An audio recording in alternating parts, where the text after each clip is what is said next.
Alley-oop. That's the way the sport goes.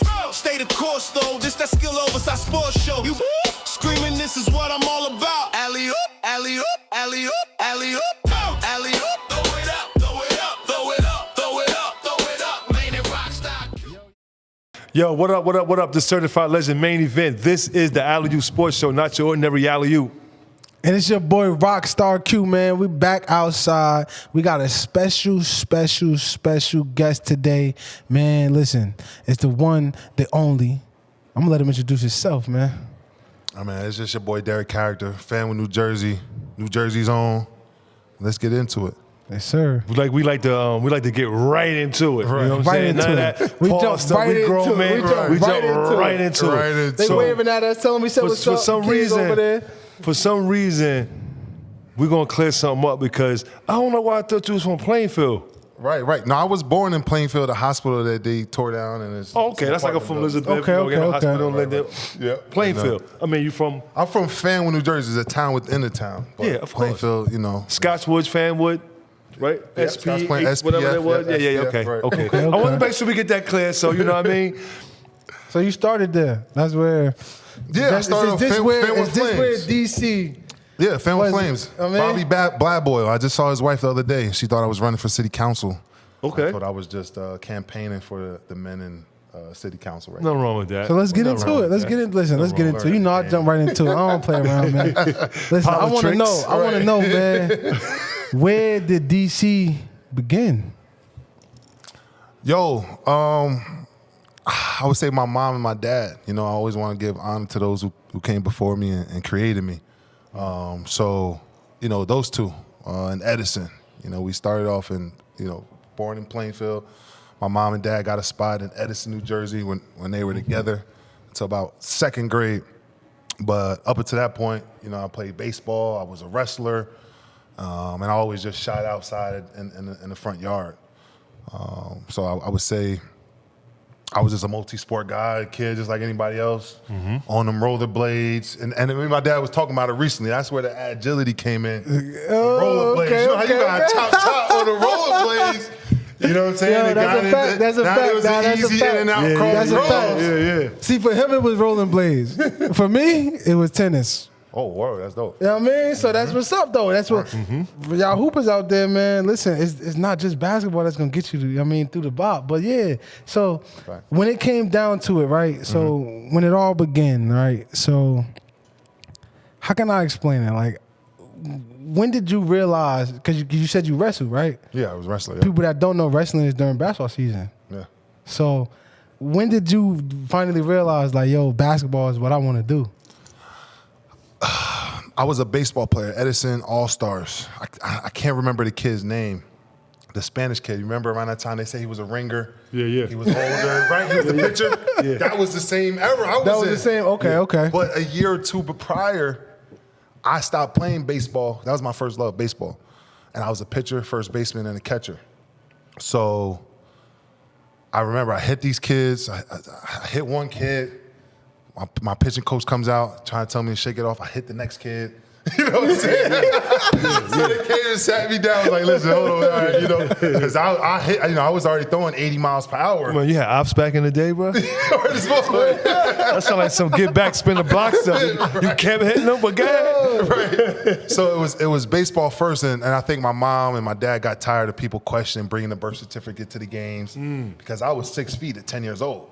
Okay. You know what I'm saying? Okay. So coming off the mound. So they already thought stretching you was like a. Randy. They thought you was a ringer already. Exactly. And a black kid playing baseball. Yeah.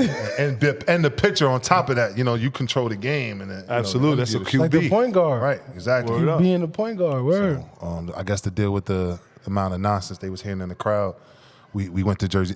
We went to basketball with Fan with Flames. Fan with Flames. Fanwood Flames. Shout out to Fanwood Flames. So that right there was the start of Derrick Caracter. That Correct, was the correct. start of the whole. So what was something that? But before you get to that, I want to ask you this because we had some similar background. You was talking about baseball. Right. I played baseball as well. That's dope. Pitcher. Right. That's I want crazy, to ask yo. you this though. Was you scared to hit? So I scared I was scared to hit because I knew how fast I was throwing the ball. I ain't never hit nobody really too much, but I just was throwing heat. So I was like, yo, when it's time for me to go back, I let somebody else bat for me because I knew I didn't want to get hit with the ball. Right. No, I didn't want to get hit sense. with nothing. Right. So was you scared how was your bat? You know, I watched the big fella right from the Sox, from the White Sox. Okay. Big Hurt, Frank. Big. Okay. Oh, okay. Okay. Okay. You know what I'm saying? So the way Big Hurt attacked that plate, and he was just all over that thing back in the day. Okay. It was like, listen, man, thick skin, bigger. I got hit by the ball from my dad a few times when we was out there throwing, just practicing. Few broken nose, bloody noses. So I didn't mind the ball hitting me. I was like, all right, that shit, I could shake it off. You know what I'm saying? Yeah. So I always like to crowd the plate. And I was a big home run guy. I like to smack that shit out At the that park. time, I ain't gonna lie. Like I tell people know my background, my household was boxing and martial arts. That's fire. So with the baseball, That's different. shout out to my stepmom, God rest her. We called her Skeezy, Elizabeth Dixon. So she would take me to the summer programs because she was just security and she would take me to summer programs and the coach just was like, I guess he saw me throw and I got shout out to my Uncle Butch because around my way we played stickball. All right, that's what's up. Stickball. We gotta bring stickball back, yo. Absolutely. Stickball. And Butch would always say, and my cousin Jimmy Sides said, yo, he could pitch, he got heat. So when you said you was able to watch somebody, I don't think I didn't have no game plan. I'm just like, yo, I'm gonna throw the ball. I did mad no hitters. I didn't even know what that meant. Nobody hit the ball, so I played center field. For some reason, the ball didn't come to me that much. But the question he asked me was, when did you know that basketball was Like, all right, what it so was like for instance, right? Like, you got some. Hold up. like for instance, right? Like, you know how everybody that plays sports, basketball, football, baseball, whatever you play, it's always that one game or that one situation when you're young that just like, yo, I could do something. Like, you know what I'm saying? You may not feel it at that time, but when you get like 11, 12, 13, you start being like, oh, this was that game that had me realize like, yo, I could do something with this. I'm gonna go back to AAU. I was gonna say that transition from Fanwood for my parents to take me to Jersey City Boys and Girls Club. Okay. Because that was the first Chilltown. time. Right, that was the first time. I was like, Chilltown. That was the real. That we in was some shit right now. You know what I mean? Word, difference. Right, but difference. I would still say that first, after playing with those guys in that gym, then going to AAU. We won the state. That was like a big thing. Then we went to nationals. What high school? Wait, let them know. Let them we know wasn't what. high school yet. We was in Let them amateur. know. This is still Let them know middle what. Let school. them know what AAU team you play for. Jersey City Boys and Girls Club. The Jersey City Boys and Girls Yeah, Club, shout out to Jersey AAU City Boys. team, Real man. program. Shout out. This is where it started at. You hear it here. You hear it first. Alley Sports Show. You hear it here first. You know what I mean? This is where DC started at. Right. I call him DC. Y'all can call him his real name, Derrick Caracter, but this DC right here because he gets it in. You know what I mean, but the Jersey City Boys and Girls Club. That's where it all began. So, Right. talk to me. First game, what was it? It was the national. We played against Indy Heat, man. That's Greg Oden and Mike Oh Kyle. yeah, that's the. Oh yeah. They That's still when- nice to this day. That's when They still nice to this AAU. That's day. when AAU meant something. Shout out Meant Peyton- something. shout out It Peyton don't Kill. mean nothing now. But AAU, back in the day, it was a privilege, and everybody on your team, from the last person to the starter, could start on any team. So That's true. let me put that out there. So out to y'all AAU. I was an AAU All-American. I mean, I was about AAU, so I don't know if they even still have that. So let's understand the errors of when we mention AAU. You go by age and the grade and all that, but we really played AAU when it was AAU. Right. I'm sorry. Back to live action, Bob. Right. That's the truth, though. But yeah, so, that travel to Florida, I believe it was, Orlando. Oh, the ESPN joint, the Wild World Sports joint. Yeah, I remember that. That whole travel experience of on that bus ride to winning some games, getting into like that Elite Eight, how they do the brackets on the boards from what I can remember, and seeing that first 7-footer and Greg Oden. Shit, this motherfucker bigger than me.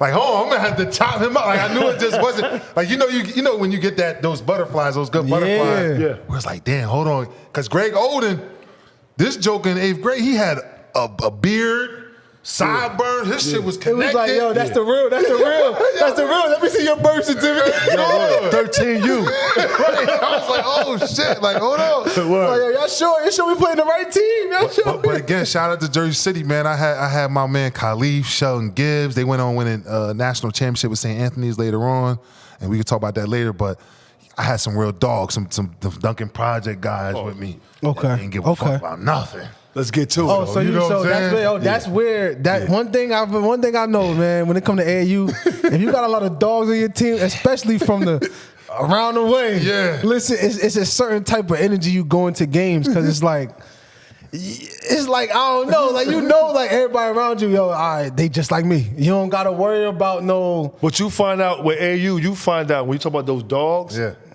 Once again, we rewind time.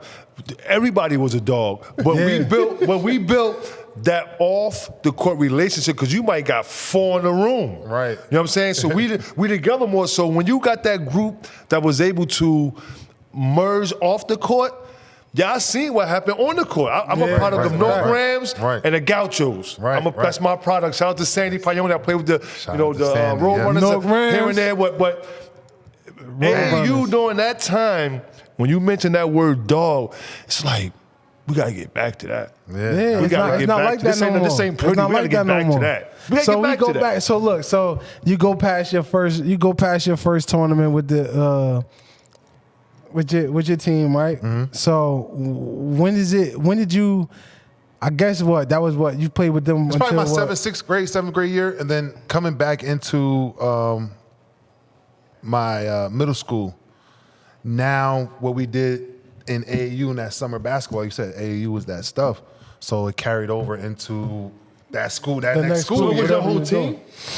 Well, you had other guys. No, they was from Jersey City. I was still in Scotch Plains, so when I went back, you kind of. So you came in kind of as that ringer, like right? We got one of these diamond in the roughs. Now look, I know that. I know for a fact everybody was like, "He's from Scotch Plains." Right. But nah, you don't know. That's how it was when I went with the Gauchos. Right, exactly. Lou Aldemeda, Saludo. Brian Crawford played a big part in that because he allowed me to play. So it was like I feel what you went through. Right. You know what I'm saying? I get it. We got to prove, we got to show that we can really be here. Yeah, we from Jersey. You know what I'm saying? Y'all made for that though. Right. That's what it was. Like y'all was built from off of that. So it was like, was it challenging though? Nah, I think my biggest challenge, if I could, when I'm reflecting, and like I said, I'm writing a book right now and telling the story, walking with character, is when I go and reflect back. I think because I wasn't from that neighborhood and those environments, and there's so many stories of my mans being robbed for their Vanson jacket. I'm like, damn, niggas robbed for your Vanson? Like, I don't know nothing about that. Like, yeah. How you getting robbed? How you getting robbed? In Like, 7th, 8th grade, it's yeah. I'm scratching my head, you know what I mean? Because in Fanwood, I don't want to put all this stuff. People probably still leave their doors unlocked over there. Nah, on some for real. comfortable shit, you know. So the simple fact that my guys was getting robbed coming home after practices, I couldn't even relate to that shit at that time. Yeah. So when I fast forward and I have so many stories and my friends like, oh, DC, but you always had it easy. I was like, damn, nigga, that's how you felt? Like, what? You know what I'm saying? But from their perspective, they're from their upbringing, when I'm this black kid raised in a suburban environment, they're like, yo, you didn't have to deal with the gunshots. You didn't have to deal with, your uncle's telling you to go sell drugs or do it. I'm like, yo, I get it. Like, you get it, but you ain't that. have to. But look, they don't look at it like, yo, you don't gotta wake up in the morning and go to a school where you probably don't even feel welcome. You don't gotta wake up and go. You don't gotta go and not feel like you're a part of your culture because you around people that. I mean, I'm not saying you wasn't like that, but I'm just talking about people how they look at it from being from Scotch Plains and then from whatever. The biggie pack off what you're saying. So I went through something very similar to that, but nobody was getting that story. Remember, I was the only one from New Jersey when I was playing with the Gauchos. Right. So my first time, we had a game, and we was at a McDonald's. I'm the only one from Jersey. Right. My first time out with them. So we all sitting there, and somebody did something to my food. Oh, shit. So I'm like, at this time, I didn't know what was going on at that moment. I'm giving you Wiley Dixon what happened. So I'm like, word? I went up to the counter. I said, let me get as many barbecue sauce as I can get. The lady gave me a bunch of barbecue. You know, back in the day, they wasn't counting them. You could get 2 per order, right? I had about 50 of them. I went in the van. True story. I went in the van. I took my uniform out. I put the barbecue sauces inside everybody else's uniform, and I stepped on them. Boom, boom, boom, boom, boom, boom, boom. I went back inside. I forget who it was. Now, mind you, my team was Stephon Marbury, Felipe Lopez, Mo Brown, just to name a few. We had a crazy team, my Gaucho team. Right. Oh. So I go back into the McDonald's, and then when I went in, somebody, I forget who was on crutches. But I took the crutch. I said, yo, if y'all ever do whatever, I'm a wild out. Because now, I didn't know at the time, they was wanting to see who was going to ride with them. Yeah. I'm coming from Jersey. I don't know if I think people from Jersey soft or something. Right, but exactly. Like, I'm going to show y'all. So you don't move like that. I made my statement at McDonald's. Right. But people always say I go overboard. So now it's game time. All you hear is, this is one of the first times I was the first one. Because, you know, we got swag, and we be like the last one to come out to get a shoot around, right? It's the first day. I was the first one. This is my first time telling this story. Gauchos, forgive me, y'all, whatever, but listen, man. Yo, everybody was like, yo, my uniform smell like barbecue sauce, blah, blah, blah. But my point, and like you had to make a point too, like it doesn't matter what soil you come from. At the end of the day, you can't take what's in here. That's a fact. That heart right there. I had that heart. I'm letting y'all know. Just because I'm the only one from, even with the N1, my brothers, I'm the only one from Jersey. Right. Oh. I'm going to stand on 10 before people were saying stand on 10, because at the end of the day, I'm not letting y'all do nothing to me. Right. Period. None of y'all. That's a fact. So I had to go overboard because Lou was like, come on, yo. I'm like, yo, bro, this guy just messed with my food and whoop-de-woo. If I let, my father told me this, God rest him. He said, people can only do what you allow them to do. And I wasn't letting none of that to go by. So long story short, them is my brothers, because we built a bond, and they found out that I was a dog, and they was a dog, but I had lockjaw. That's how right there, yo. I like that. Word is mine, yo. Yeah. But that's how Steph, you grow. I love you, That's Steph. how you grow. That's how you grow, yo. That's how Right. you grow with a team to show play. Like, yo, that's how it is, man. I used to love being the new kid on the block. Like, that's the best thing, because you could really dictate how you want somebody to see you. You know what I mean? Like, so what was it like? So now you going into what, 9th grade? Yeah, damn. So what was sorry. it like going into your freshman year? Man, I'm still thinking about your father's story right there. Yeah, I already know. It's a whole. There's a We can whole spin it back. bop, We can yo. spin It's it a back. whole Nah, bop, Because yo. look, I I just be already mad know. that, you know what I mean? Like, you know, like all these stories we're going over, and these, you know, they are all great stories, and it's like his generation can still connect, and they remember, they relate to those stories. The millennial shit, it's like motherfuckers want to hide and run from them stories now, because that's going to bring them back to the roots of what this shit, who they really are. Yeah, yeah. And a lot of us millennials and bros that way up in the sky right now, got their 100, 200 M's or whatever, and living, you know what I'm saying, attached from reality, they don't want to talk about those stories. They don't. That's what grooms our character. But that shows you that. But those that that generation don't- healthy, they got a different type of accountability though, and that's what I feel like we're missing as millennials, and we're going forward to trying to pass on to the next generation, that accountability shit. Pick it back off what you just said, right? You know how you just said, like, they don't like talking about, some old heads don't like talking about what they used to do? Right. A lot of people don't like talking about what they used to do because in that moment, they wish they did something different. That's why. Because a lot of people, I promise you, it's a lot of dudes out here that was like, yo, I should have did this, yo. I should have did that. You know, it's I'm always a talking woulda, about my bros coulda, in the shoulda. NBA. I'm talking about niggas that made No, it. no, and no. it's like, I'm saying, what did they do even them. differently that they I'm saying, they even feel them. shy to I'm be saying, talking even about them. this shit? Even them. They probably looked at it like, yo, whatever they did in that moment before they got the M's, Yeah. they probably wouldn't have did that when they got the M's. Interesting. Yeah. You know what I'm saying? What they did Like, to get the M's is what you're What saying. they did to get the M's, it was on some like, yo. So now it's like this. Like, for instance, right? You Derrick Caracter. When you got In the into your ninth grade. freshman year, when you got into your freshman year of high school, right? Obviously, you know, not everybody look at accountability during those times, but was there a sense of, maybe not accountability, but a sense of worry or a sense of, yo, I got to do this, that, and the third? Like I said, writing this book, I've been doing a lot of reflecting back, so the answers are kind of that. If I could do it again, I would probably went to a Del Barton or a school that fit that Scotch. So where'd you start your first year at? I went to St. Patrick's. Okay. St. Pat. St. Pat. Okay. Shout out St. Pat's. Shout out St. Patrick's. Coach Savanish, Coach Boyle, St. Pat, the Patrick School listen, now. Yo, it made me to who I am today. But you know, a lot of my peers that went to St. Patrick's, only taught me more about black people from a different environment. Okay. It didn't help me with, you know what I'm saying, advancing my career as Derrick Caracter, the basketball player, to be the best all I could be.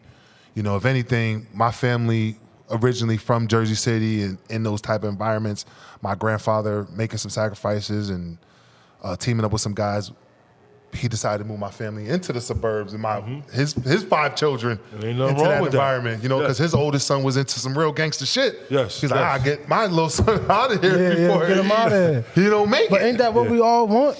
Right. But, you know, my family was doing it and unfortunately going backwards in a sense, you know, because my friend, shout out to Porter Broswell, Chris Andrews, the Seton Hall prep guys, the Lawrenceville prep guys. Okay. know, So you those- played against like Petty and the. That's what the teams would have been, right? Those black guys, they don't go yeah. back to the urban environment schools just because of basketball, right? Because that basketball school, everybody's trying to make it out. And like you said, get to that suburban environment. So for me to go back and be sold a dream, I don't know if to say shout out Kevin Ball or not. You know what I mean? I love KB.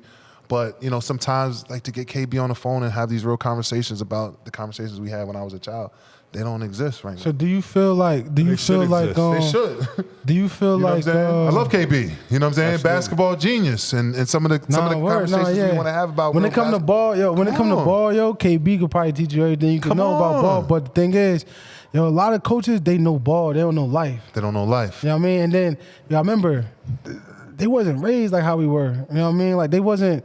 Yeah, they probably went through little things and stuff like that, but they wasn't. I mean, it just wasn't the same. Like, Right. Like, so I wanted to know, right? Like, so like your freshman year, going your freshman year. Obviously, I know your freshman You on year was varsity? something. Freshman year? Yeah. I'm varsity. So I know yeah. your freshman year was kind of like tough. You know what I mean? Like, was it something that stood out to you to where, as you, was there ever a time? Because I know St. Pat's. Listen, it's a factory. I already know. You know what I mean? I was at St. Benedict's. It's a factory. That's what they do. Your spot is never sealed. Every year, it's always a new kid coming in that they think that's better than you, and then you fry him, and now you're a part of it. This is what it is. They just want to test you. That's just how that goes. Right. Anybody that's in prep school, that's just how that goes. They're going to bring somebody in that's in your position. If Unless you the kill head him, unless the head coach is picking you up from your house every morning. Unless the head coach is literally He's invested. He's invested. doing everything he Right. could. Yeah. Unless he's doing everything he could to get you there, then you good money. But Right. all you other cats that's trying to grow and grow in y'all school, listen, just know it's always a kid that they're recruiting to bring after you, before you, try to take your spot because they want to know if he's better than you. And they want to see how hard you want to work. But back to what I was saying was there ever a time, because I already know St. Patrick's was a factory, but as a freshman starting, as a freshman playing, starting, all of that, was there ever a time where you felt like yo, like dang, like they don't mess with me, or they don't, I mean, or this, that, and the third, like Like I said, they used to call me Scotch Plains Punk. I used to get detention. What? Yo, That's crazy. I used to get That's detention crazy. because I guess I ate with silver spoons and forks at the house. And I was like, But what make y'all I'm supposed to eat think with that? plastic? I don't know. You know what I mean? But respectfully, each and all. Like, I'm not knocking every, you know what I mean? Like, Yeah. Before you go, because before it's in my mind, I tell people the rim hit me in my head. I got 18 staples and I'm forgetting stuff. And I'm 52 years old. But listen, when you talk about that, right? Yeah. See what you were saying. Yo, it's almost like because I had silver food. It's All right, like, so you're my not bad. hungry See, enough. see, nigga. y'all see, this is real. This is not no fake. Yo, he had to look, check this out, right? So when you said you had to, like, somewhere down the line, did you have both parents in your life? No, I was raising my mother. I had my father until second grade. Okay, so what I mean by, Shout out to okay, James. you had structure. Yeah, I right? had You had some structure, grandma, grandpa, whoever is right. We have to make this be normal.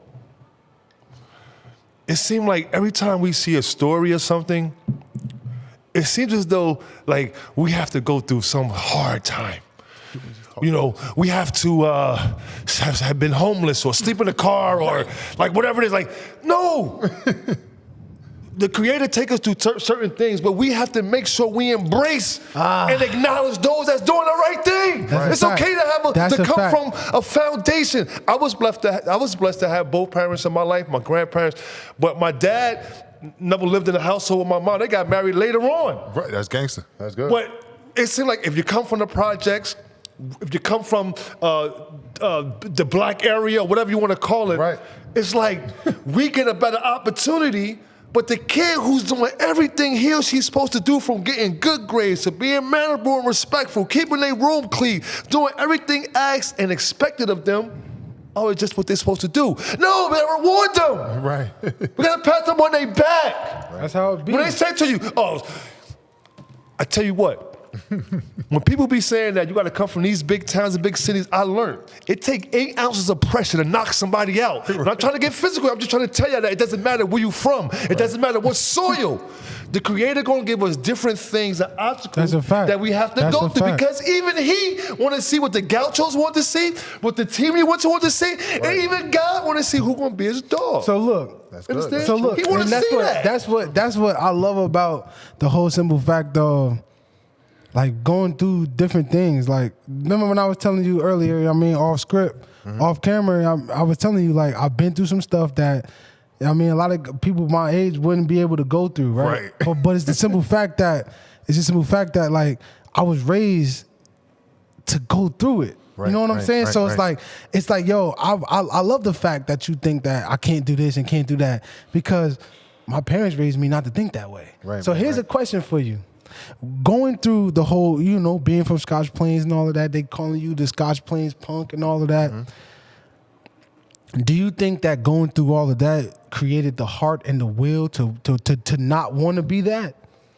Like, did that create the Knowing you the not dog? that. See, No, that's the no, thing. you No, not no, that. you not No, that. you When not people that. trying to put a stigma. You know what I mean? That's But a they fact. trying to That's put a the, good one. That's a they good trying one. to put That the is good. stigma on you. Yo, it's funny you say that, because in my head, again, reflecting back, it's like, wait, I was getting accepted into Del Barton, these prep Ivy League type schools. But then when I go to St. Patrick's, you put me in 9-3?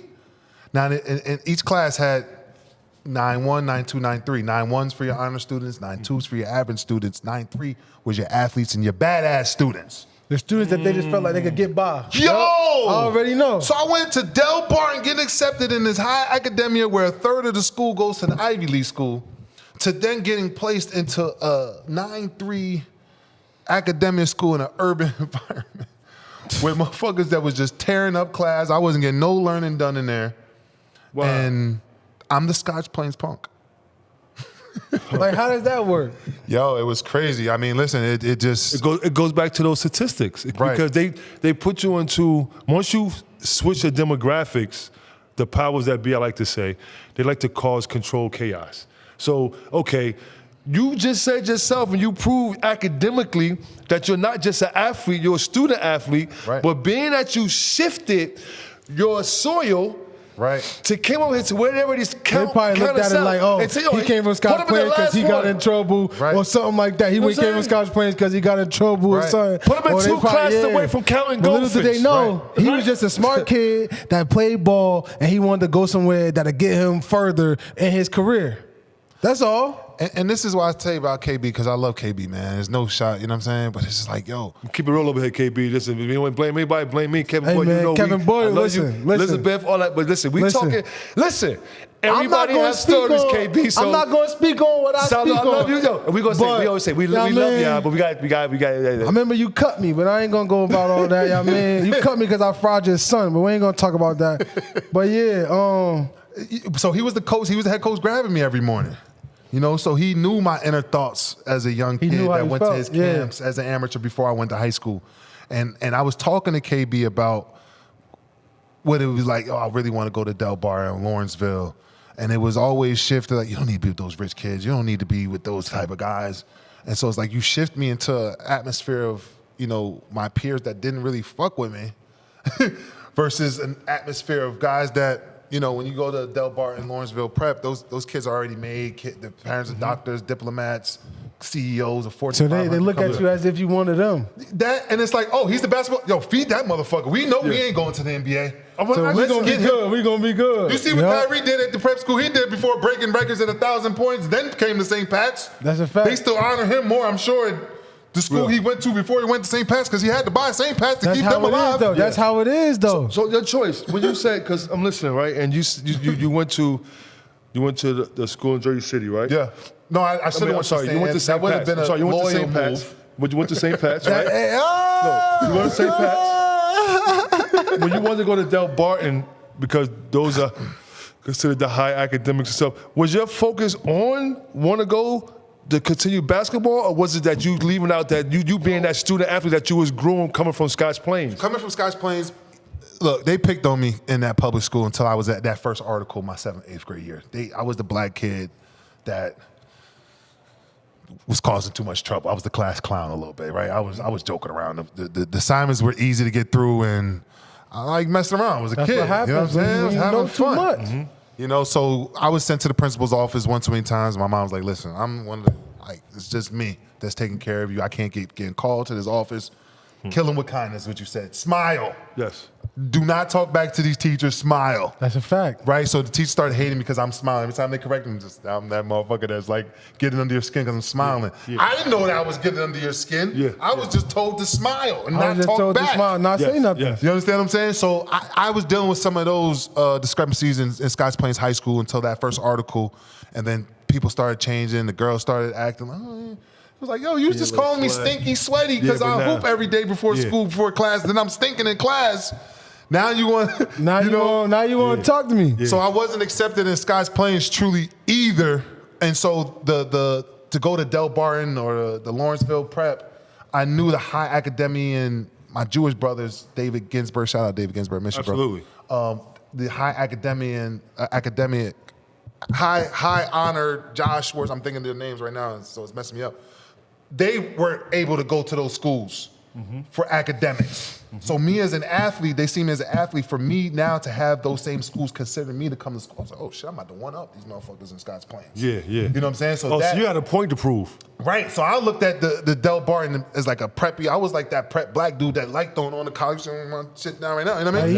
Even though like it was one of those like, yo, I'm from where I'm from. Right. But you put me in here, I'm adapt. Like that's what it is. We adapt. One thing I learned, hey yo, y'all listening out there? If y'all from where we from and move how we move, it don't matter what room we in. You gotta just learn how to adapt. You gotta adapt to what situation calls for. Right. You know what I mean? It's now you know it's a lot of people that could go into rooms that we go into and mess it up because they acting all where we from and how we this, how we that. But nah, us, we switch it up. We know how to do it. We know how to be around what room we walking into. We know when not to curse. We know when not to say different things. We know not to be out. We know like, yo, we got to chill. We got to do this. So that's what that was. And also, you know what I mean? to piggyback what you're saying is that when it comes to like the easiest way to adapt It's is be yourself. Being uncomfortable that's too. all I was. Be that's who all you I was, are. That's all I was That's doing. how you adapt. Be who you are and not who people want us to be. Because you got to think about it. We have people who never been in our presence, been in our soil, and vice versa, who have expectations that's up here. Right. Literally. And I any know for moment a that fact. we don't forget, we do something that they feel Nah, as for though real. it's not a part of that, whatever. It's like, yo, wow. So my thing is, let's hold those same expectations for ourselves. I look so at it any like room this. we go I look at it in, like we this, just got to Pop. be ourselves. Right. Look at it like this, Pop. Everybody that's watching right now that know DC or heard of DC, y'all probably didn't even know he was from Scotch Plains. I thought it was from Plainfield. All I know is that he No, beat I'm just keeping it every real morning. though. The way he played, the way he moved, Word up. you wouldn't even think he from Scotch Plains. It wasn't even be a question. Why? Because he got the mindset. It's not about where you from. We could be from Bel Air, and we still gonna be on some diving on the floor.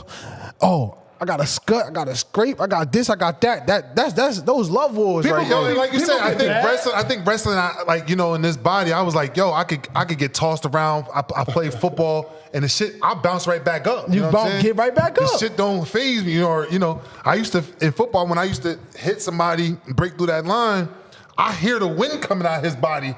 Yeah, and I'm like, oh yeah, He's done. and he can't get that wind out of me. You know what I'm saying? Like, when it's time to hit me, he don't get the same He wind not out gonna of be me. able to do so I was that. like, oh shit, I'm a little strong. My shit a little different. So when it came to basketball, and back in the day, you could look somebody in their eyes like, oh, as soon as you turn with that elbow, because back in the day they teach the bigs to turn with this With whole the shit elbow, like this. word. So it's like once I turned and established that elbow on somebody's neck, sternum, and that motherfucker was like, God damn. That was it. What you saying right now? I wrote a song, right? We got the Magnificent Music Group, so I wrote a song, and it was saying about where we from an era where if we went to a park, right, we could look at the person's face and see what the score was. Right. You know what I'm saying? Word. The person also said the person on a fast break is playing for rent. Right. So we play this game for different reasons. But I'm gonna stay on this. I'm gonna say this. Right. Just because we come from what people think, or whoever come from something that the silver platter, whatever they say. Right.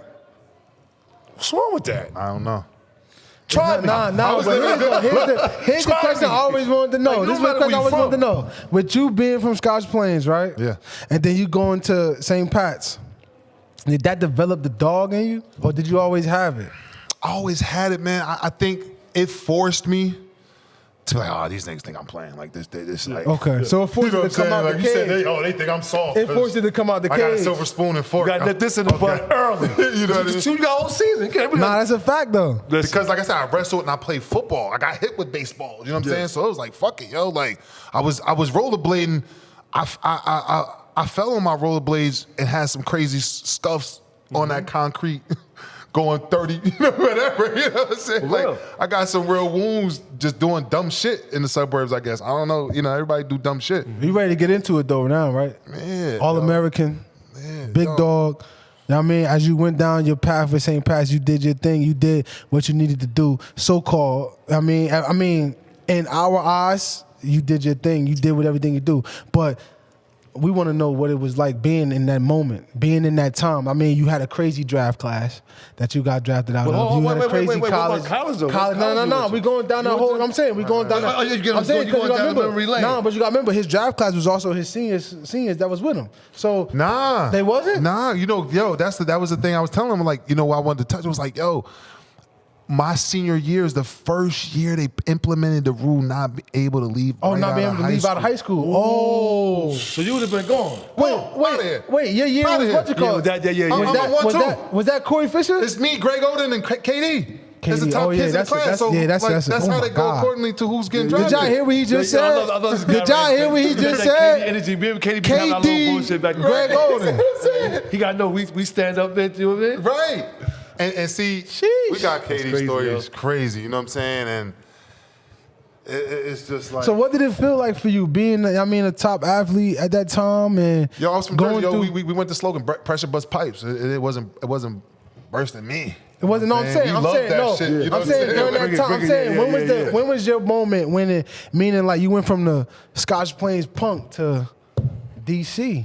You know what I mean? I think after that freshman year, we was in Florida playing Oak Hill or one of these with Tyson Chandler. Academy. Oh my God! Oh yeah, that was them. Yeah, that was them. T. Okay. Chandler. We just saw him, right? Somewhere? Yeah, we just seen him not too long ago.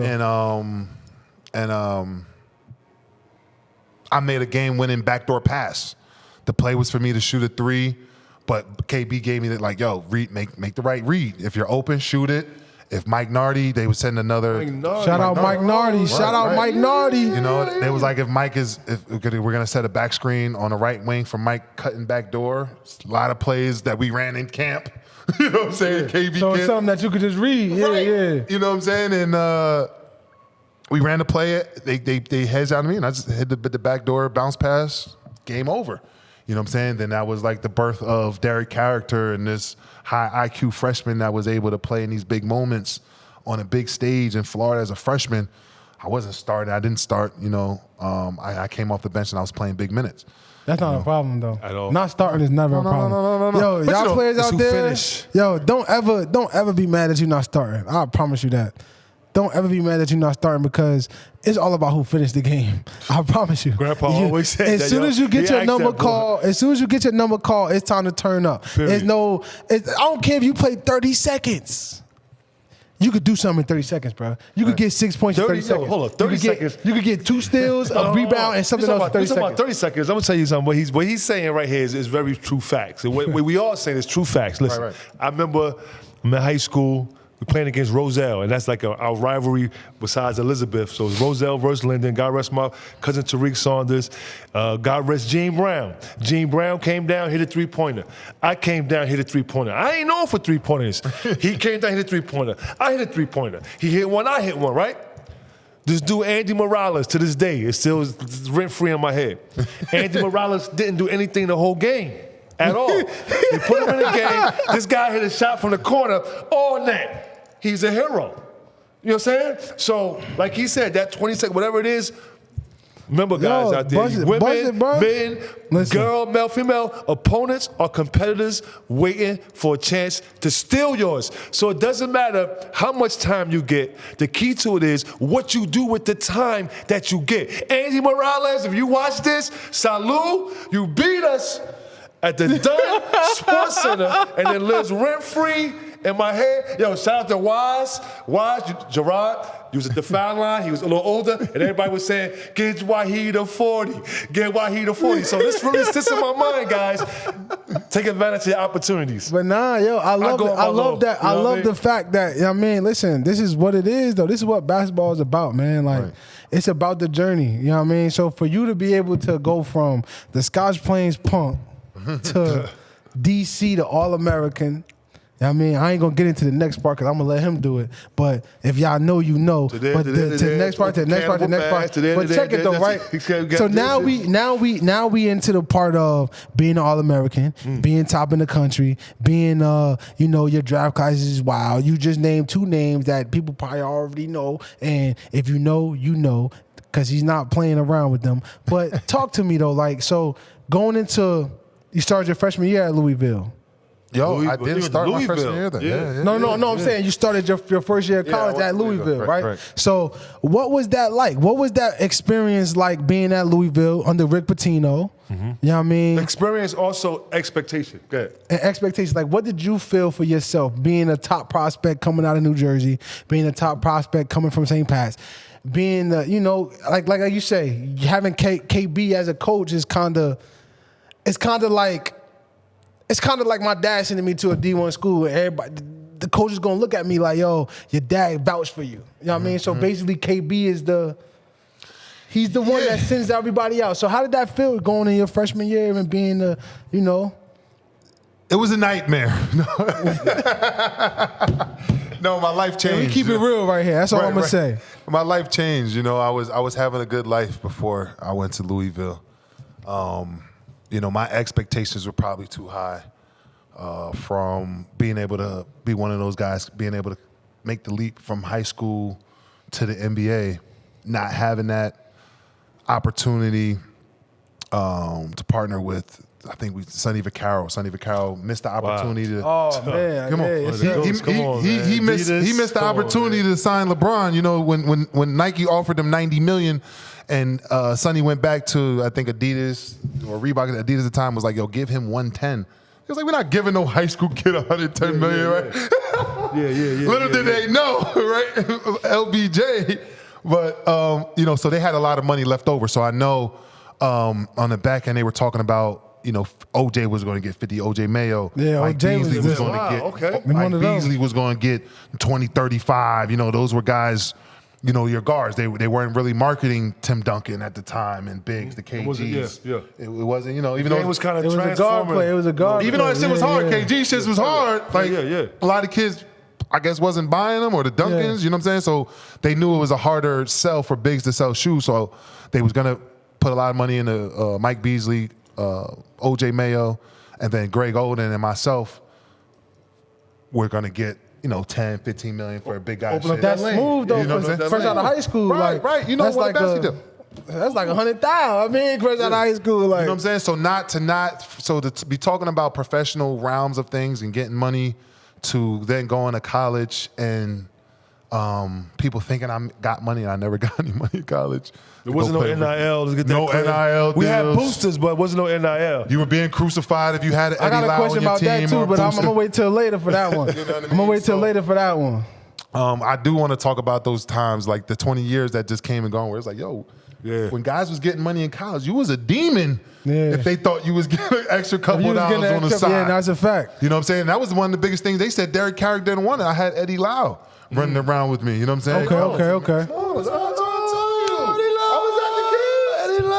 But when they see me out with Eddie Lau, they had the wrong optics and the wrong guy Eddie, yo. So going back to that, right? So going into your freshman year, what was one thing that I guess going into the season or going into the workouts. Matter of fact, how would they call it, the 6 weeks of hell? You know how that go. I mean, in the beginning, how does it? What was one thing that they felt like was wrong with your game? Or if they wanted to change something about you, like what was something that they tried their hardest to change about you, but they just couldn't do it? Maybe not couldn't do it, but just coming from Scotch Plains, right? It all roots back to Scotch Plains. Coming from Scotch Plains with some God-given talent and a decent smile, I think a lot of people took me for thought I took shit for granted. You know what I'm saying? When I made shit too easy, or they was always trying to nitpick. Oh, he got good feet for a big man. Oh, he got a good jump shot for a big where guy. You coming from? Or it's like, damn, I'm out shooting the guards too. Why is it just for the big guy though? You know what I mean? Or so it was always people just trying to knock me. I didn't think there was, it was always, all right, when running with Mike Nardi and some of those machines out there. Mike was in the gym since fucking 5th grade. Hey, shout out Mike Nardi. He used to open the doors at my high school for him. So for Mike, I wasn't working hard enough for Mike Nardi. You know what I'm saying? So early it was always yo, this kid got a lot of talent, but to get him to run 6 miles at 5 in the morning, it's challenging. Okay. Because we was running 6 miles at 5 so in the morning. you was doing your thing. That's you was why doing I go your to Temple, thing. yo. Right, I'm trying to figure out Coach why ain't we Temple. doing this. They practice 6 in the morning, 5 in the morning. A lot of things I can say this, man. Coaches out there, if y'all listening, man, y'all gotta start understanding y'all players, man. It's just because a player can't run 6 miles at 5 in the morning, but if you put him on the court, he'll give you everything he got. Dog. You know what I mean? That's just what it is. Like I said, y'all know me. Y'all know what I do, but I'm a big guard. It's not. This ain't no. You know what I mean? Bro, I'm a 270-pound point guard, bro. A lot of coaches will look at that and be like, yo, he not in shape, he not this, he not that. But my pops used to just do the normal thing you would do. Put somebody that you think could guard my son. That's it. Put him in front of him and see what happened. Right. And then the whole conversation would be different 20 minutes later. But it's just yo, at the end of the day, that's the push that we be looking for. You know what I mean? And that was the stigma on him. I think you went through some similar things. Slaves. You don't look the par. Right. Didn't you go through something similar as far as the weight? Yeah, bars the weight. Yeah, I know that was a big deal. I already know that was. Listen, come on, like you said in high school, nobody was talking about weight when I was 360 and windmilling at 315 pounds. They talk about the weight when you get to. I was Baby Shaq then. Yeah, Baby Shaq. Right? Now you get to college. Once you don't get over 7 feet, it's all right, you're obese. You're not. But I've been tilted that scale. Right. It's you're not Baby Shaq actually. So was that a challenge too? Going into Louisville, I know you did your thing. I should have followed Shaq. I should have went to LSU. I should have went to Shaq divide you to. Yeah, I should have just took all my visits. I didn't take all my visits. I took 2 unofficial visits. I didn't take 1 official visit. You know what that is though, right? You know what that is though, right? You know what that is though, right? What? Now, my pop said the same thing to me, right? Mm-hmm. When it came down to choosing a school and doing stuff like that. But when it comes down to that, when it came down to you saying you only took 2 visits, right? Yeah. That's just because of how he was raised, bro. I promise you, has nothing to do. Bro, it has nothing to do with we wasn't thinking of opportunist mentality. We wasn't thinking we got 5 visits. We got 5 visits. Let's use them. We looked at it let's pick the 2 schools that's going to take us in. Let's just go check this school out. Boom, boom, boom. And then when you get to that school, right? When you get to that school, they give you everything you could think of. They give you everything, but little did we know. The 3 schools that we didn't go see would have gave us the same thing. Well, the biggest sale was Rick was an NBA coach at one point, and Calipari was an NBA coach. Okay, so that was the biggest. So at the time, it was Kentucky and Louisville. It was Kentucky and Louisville. Before y'all finish, they rivals. No, it was Memphis. Oh, Memphis. Okay. Before y'all finish, that was D Rose and them. I took all 5 of my visits. So y'all said I took all 5 of mine. Smart guy. Because look, I met Rutgers. He took all 5 and stayed in Jersey. Damn right. And stayed in Jersey. I figured it out. I figured it out. No. I figured it out. So that's check this true out. Right? Loyalty right there. That's true. Mind you, I got cut 6th grade, I got cut 7th grade, Canaan Linden, whatever. I got recruited by almost every school. But my mother would be like, why you open up this garbage bag of letters, but this one's over here, the letter's not open? I said, Mom, if they can't get my name spelled right, they don't care about me. 'Cause my name my name is Arabic, Wali. It means love and protected by the Creator. That's good. W-A-L-I-Y-Y. But they couldn't get this right for nothing. Son's Boom. next middle name I meet this guy in possibly. 8th grade, right? That's fire. My name is Wali Abdul. I meet this guy in 8th grade. He had a diamond chain.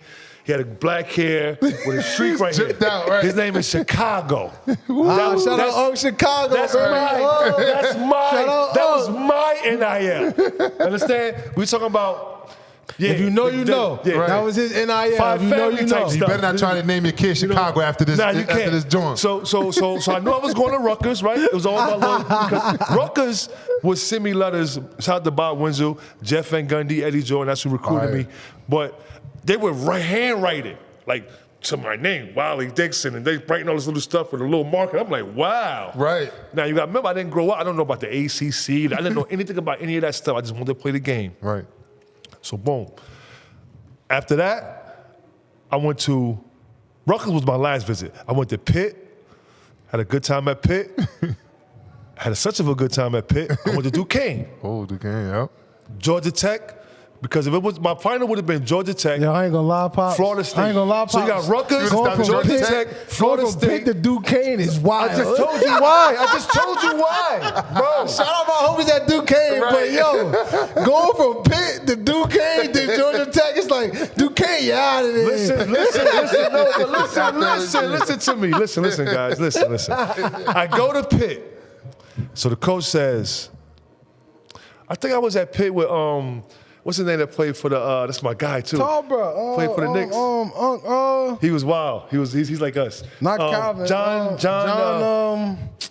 Come on, this is crazy. It's gonna come back to we it. at the Pitt visit, right?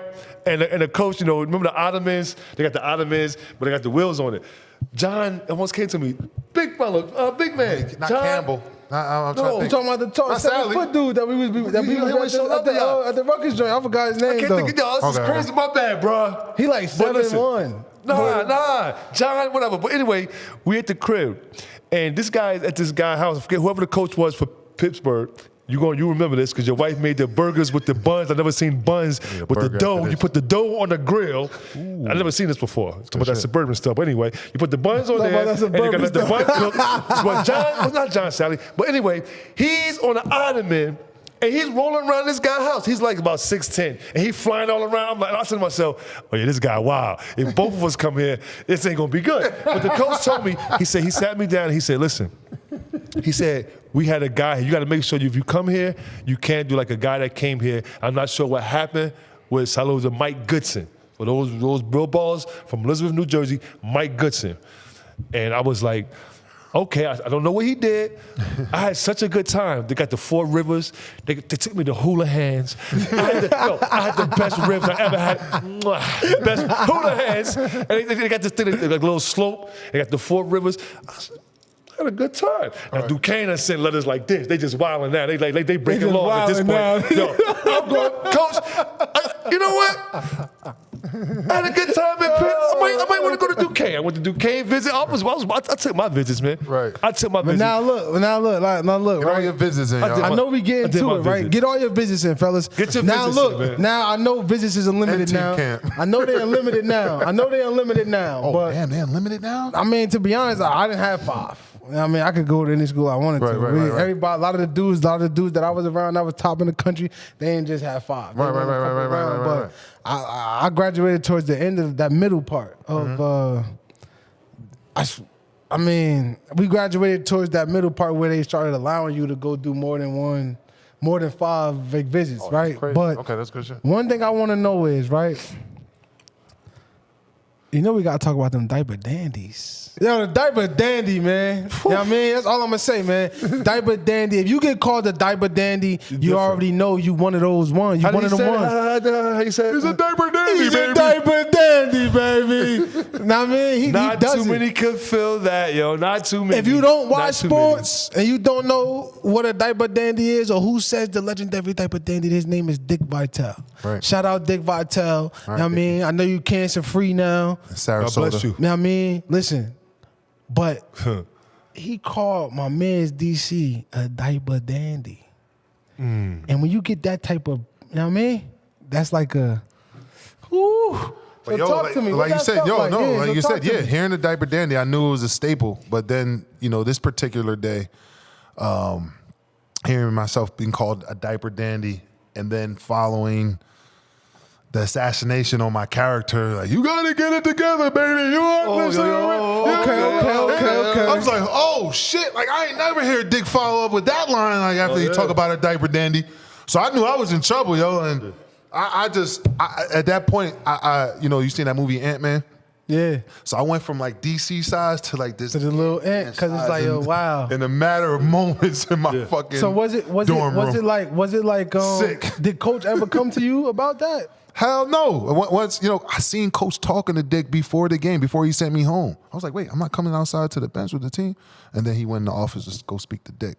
I was like, oh shit, this is gangster, yo. Like, this is some high power shit that I knew nothing about. You can't do nothing about it. It's just on some. There was no social media. It was word of mouth. And, Dick Vitale was a powerful guy in college sports. You know what I'm saying, at that time. So you did your thing at Louisville. You know what I mean? Real quick. I'm just from the big bro aspect. From the big, left though. From saying you left. Yeah, right. From the big bro aspect, right.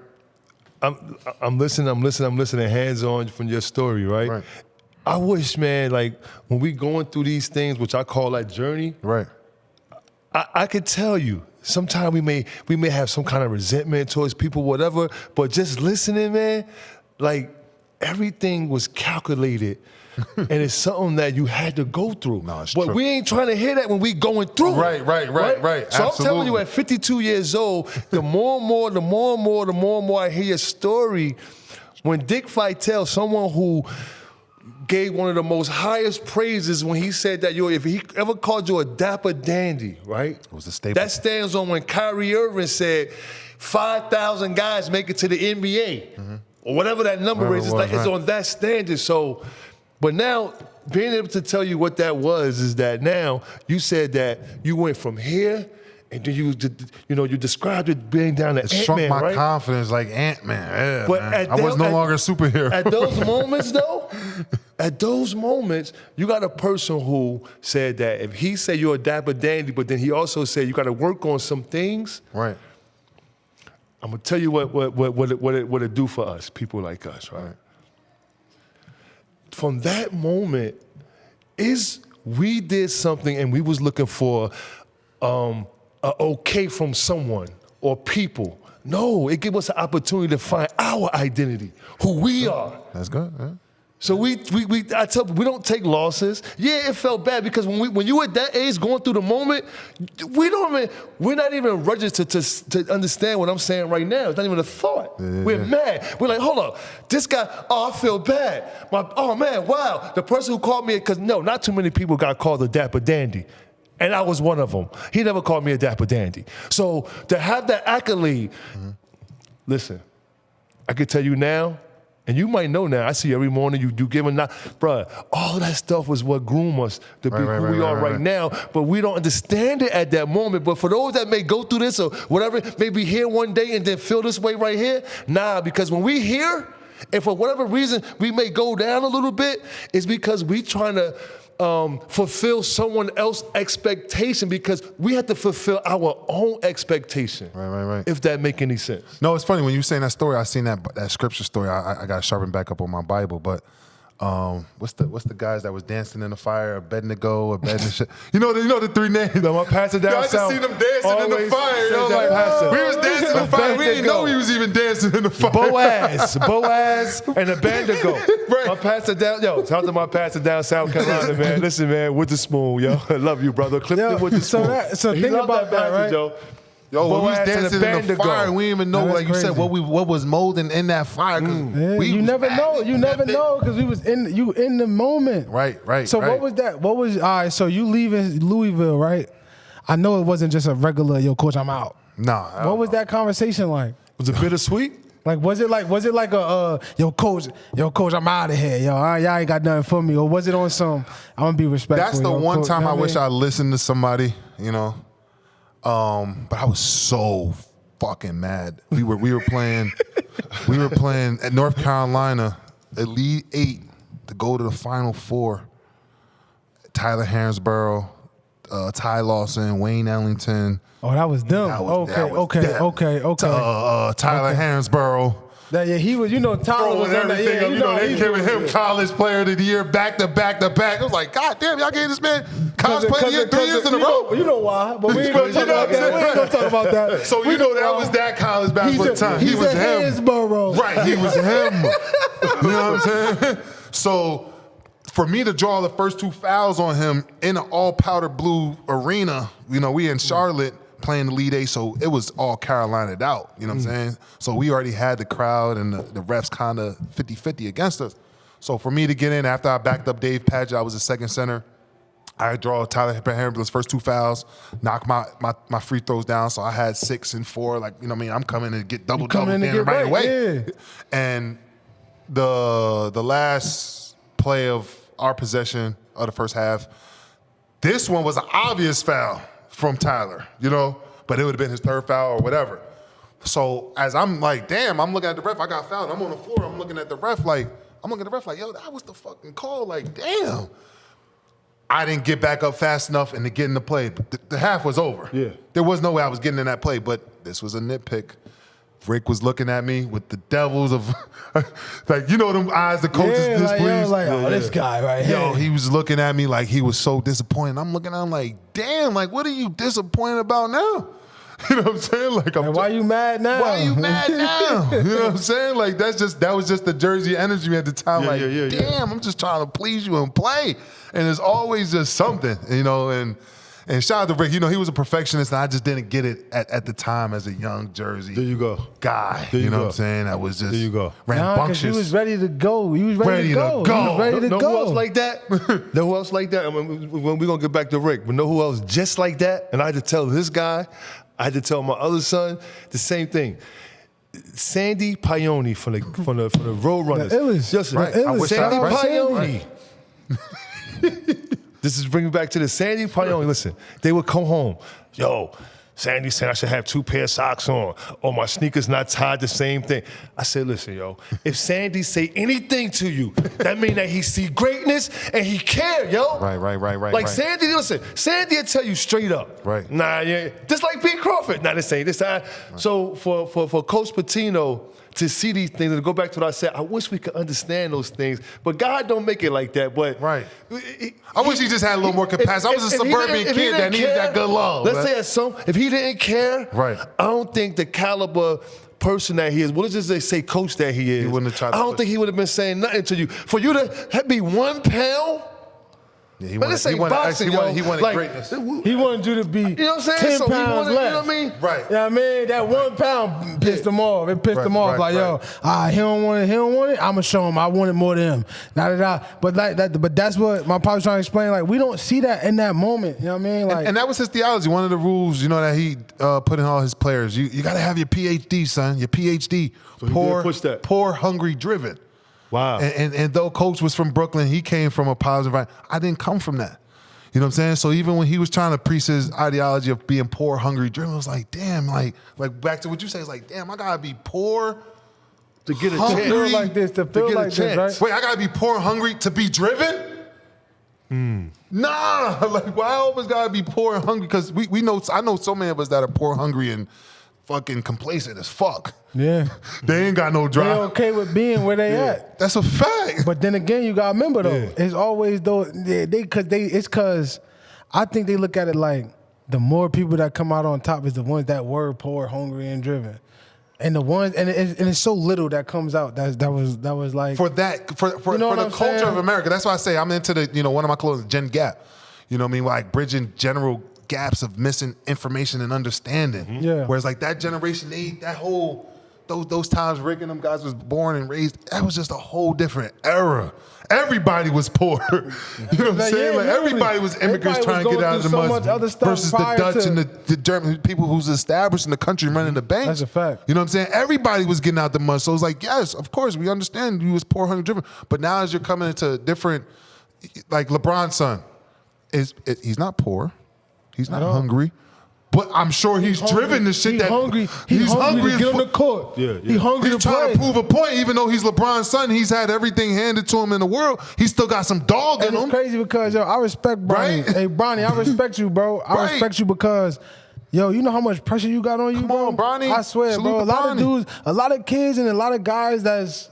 Jordan's they son can't- didn't even try to play in the Yeah, league. He was like, yo, I he's just run like, your yo, company, I'm Dad. good. Cool, I'll make sure we do yeah. them different colorways on the But you ones, trying- fours, you and try- he trying to, yo, he trying to establish himself in the league that his pops built for him. and you see him on the bench. He don't even be, you know, we call it deep throwing, or you know, we don't go into it, but it's like he don't even be on some like he trying to be around his pops Nah, every he second just moment, on like his he trying to pop. ride the coattail of his pops type shit. Respect, and he could do that. He's Bron.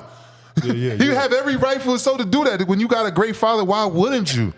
In a sense, you know what I'm saying? Like, Yeah. I want to thank you, right? And I also want to thank Mr. Coach Pitino, Right. Because listening to you when you said about his acronym for PhD, what it was, right? Mm-hmm. I thank both of y'all because you was able to. He gave y'all a philosophy. Mm-hmm. But you was able to, I'm pretty sure if he see this, if he probably already know or whatever it is, that he gonna thank you as well, because look where we at right now to be able to explain and able to not say break that a curse or whatever, to break that philosophy that he maybe was used to. Right. Right? But so you're saying like, hunger or pain, maybe single parent, that have to drive me. But you show him that, no, I have structure. That's what drives me as well. The competition is what drives me as well. That's the shit that still drives me. Being raised by a single mom don't make you less than. I got mad at Spike Lee about that shit. Or a single father. Or a single father, right? It's like, yo, like the substance that my mother, my grandmother, and my aunt poured into me is shit James Caracter. I love my father. I built a relationship with my father the last 4 or 5 years. Yes, there's man shit that my father, you know, would have taught me about my body, how I use my body, doing different shit, being a dog earlier and making certain decisions. Sure. But the things that my grandmother, my mother, and my aunt gave me is so rich in the soil and the fruit of who I am and my character. That's why I still ain't fucking stopping. That's why I'm still talking about walking with character. It's from these women that poured into me. Bro. Every morning I be saying probably like, Because yo. they give you that Like confidence, you just man. talked about the lady who did your dojo in karate. It wasn't a man. It was a woman who was teaching the foundation, regardless, like bringing you to whoever was teaching, regardless, right? But it was like, yo, we stop pouring and treating these black women like they don't know what the fuck they talking about. And they don't know how to lead shit. They just know how to move. They do. Maybe these new ones that's a little out of whack. They know how to do they But the ones that was raising some shit to who he is right now, like, it's just disrespectful to my mother and my grandmother for my character to be attacked and to say that I was like, you know what I'm saying, the things that was said about me, like, it was like, damn, so my mom and like what they was teaching me wasn't enough to be proud. And you talking about character, which is like, this is just so dope because that's something that a lot of people we have shy to away build. from. We have to build. Yeah, Right, we do right. shy away from our character, right? So I remember getting a message from you, and I was excited because I was like, I know this name. And I went to them and I was like, yo, he's talking about the hoop bus and this and the third.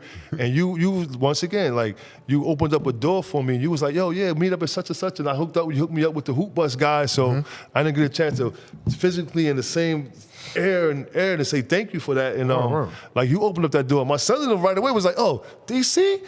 Oh, my son Corey was like, yo, what? No. So Yo, that was love behind you that day too. Right. We had a great time. So, you know, I thank you for that. And it just shows back your character.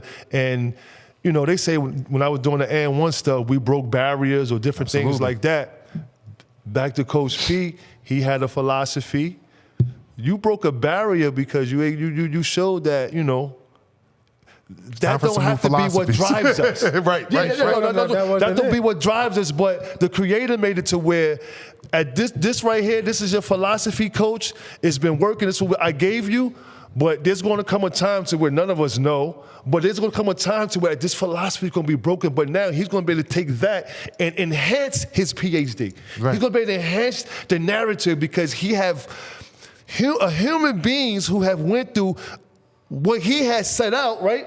what drive them, but y'all show, you and probably others show that, nah, coach, you can add this now to that PhD. That might be the associate side, where you thought it was the PhD, but that might be the associate side. The PhD is this right here of us being able to break barriers. Breaking barriers through sports is what I love, man. When people ask me, yo, who you want to be like? And they be like, yo, like Mike, and this and that. I say, no, me personally, I want to be on the accolades like Muhammad Ali, these guys who took their sports or their accolades and helped change narratives, helped change people, helps change conditions. I want to be like Michelangelo, the artist, because the court was my canvas. My style of play was my artwork. Some of my artwork was abstract when the rim fell on my head. So I don't want to be we don't want to just be athletes and watching you in the daytime. You spark my day. I don't drink coffee, but you my caffeine when I see you talking about real topics, right? Not even knowing all this. I learned a lot tonight. I'm learning a lot tonight about your character. I appreciate that. That's dope. And I thank you for that. Thank you. So when you left Louisville, you ended up at UTEP, right? Went to UTEP two-step. And UTEP. So what was that like? What was that going in from a Power 5 to it's not. I mean, you know, it's not Louisville. It's probably the same thing, but I'm not. You know what I'm saying? You know what I'm saying? Like going from a Power 5 to somewhere like that. I know they probably looked at you as if like you the man walking around on there, like. And that came with some things too. You know, I lived off campus. That was one of my, stipulations that I asked coach. I was like, listen, man, I don't want to, I'm a great team guy, but Louisville, when I was at Louisville, and I didn't even talk about this, I got voted off my team. Huh? Right. Wait, what? Right. How did that even possible? Right.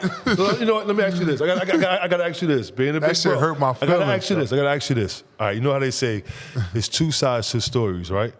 Now I'm hearing. No. Listen. That's he got the truth, or whatever. But I'm hearing. Did you do everything that was expected from coach and you? Absolutely. He just wanted my weight down to run his system, the press, and the type of system he runs. I'm talking about on and off the court, because off the court. You just off the court. Because off the court, one of the assistant coaches right now, he's a assistant coach for Seton Hall with Shaheen. Shout out to Shah. Shout out to Seton Hall. Yeah. His name is Shaheen. No, his name is Rasheen. He was my babysitter. Like, this one, after practice, he's on my hip now to watch what I eat. Like, he was my food sitter. So, like, when everybody's downstairs eating the cafeteria food in our dormitory, he's making sure I don't get the food everybody, all the other bros is eating. Because I got to eat egg whites, grilled chicken for lunch, egg whites again for dinner, the other half of the grilled chicken, and some grapefruit to go to sleep. Oh, I was going crazy. I'm a pizza guy in Chinese in Jersey. You kidding me?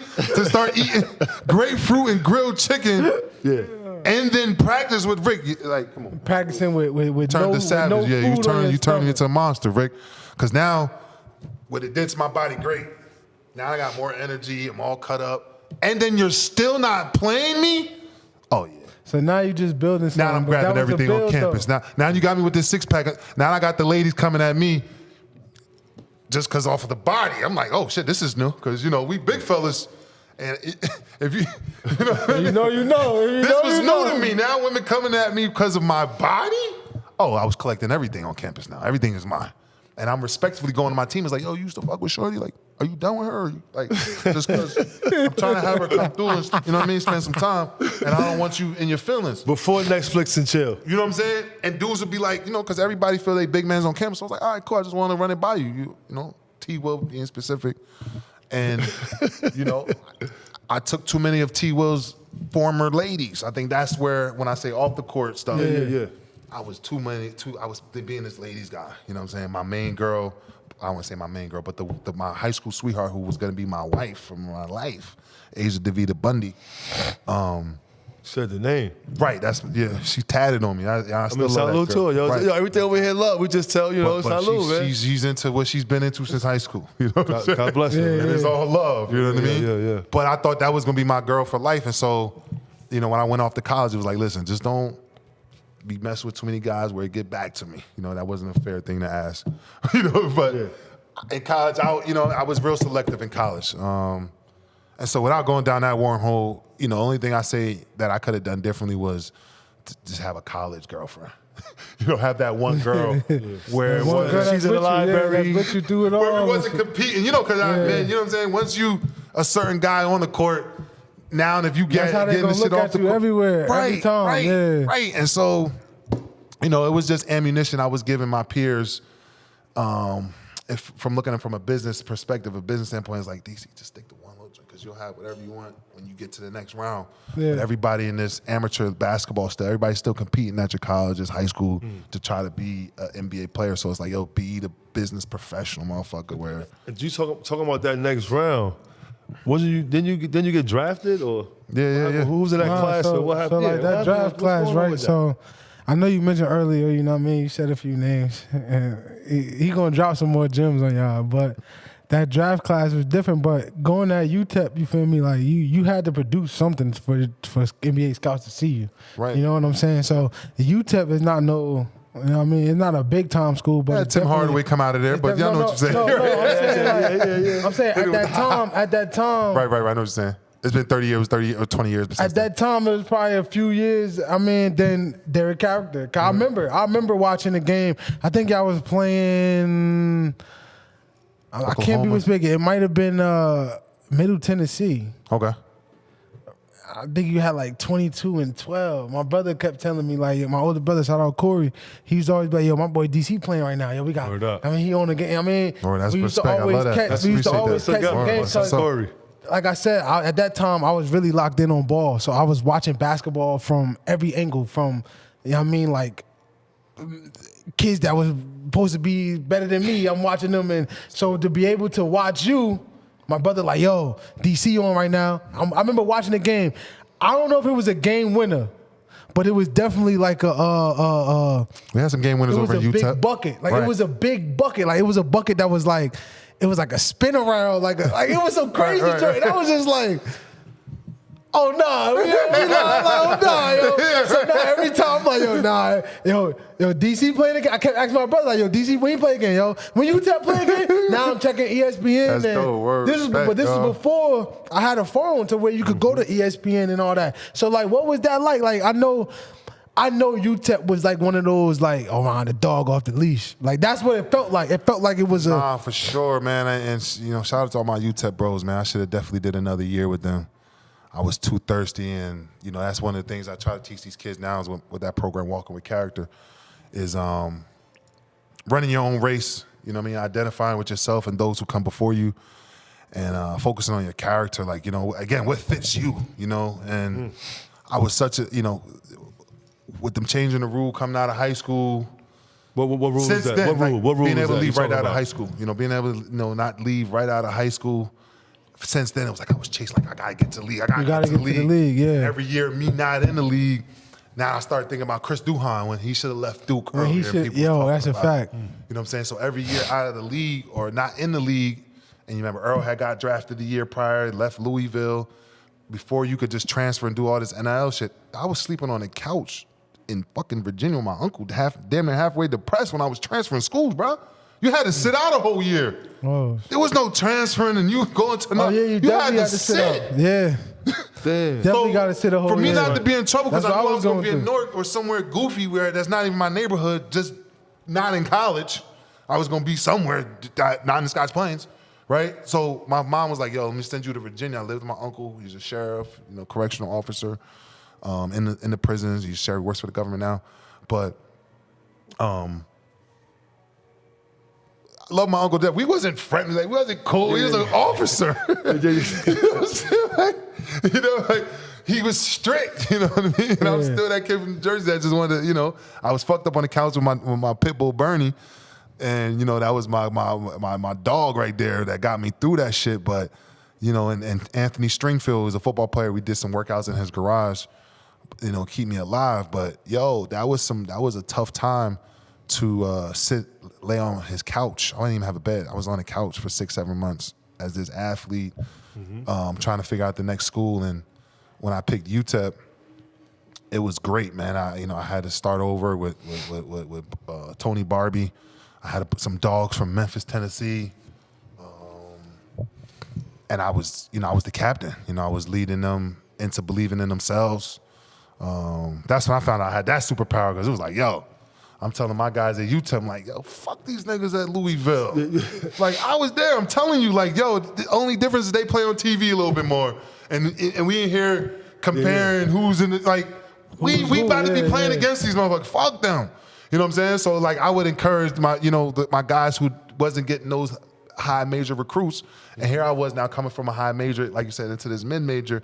And they like, okay, something went wrong. Now you got to come join us. That's like, always the stigma. That's always the stigma. You go from a high major to a mid major. The main stigma is you either got a bad attitude or you got bad grades. Right. It's never that you just didn't work out. I mean, like it's all like I said, man. Or the deal Cal was hitting me with just it wasn't. It was You like, didn't wait, think Cal. about it like that. Like You went like, from offering me full rides to now you're telling me you want me to pay for school a year later? That's crazy. Nah. It's like, so how do you feel about, so look, now that we in college right now, we talking about college, how do you feel about the players getting NIL?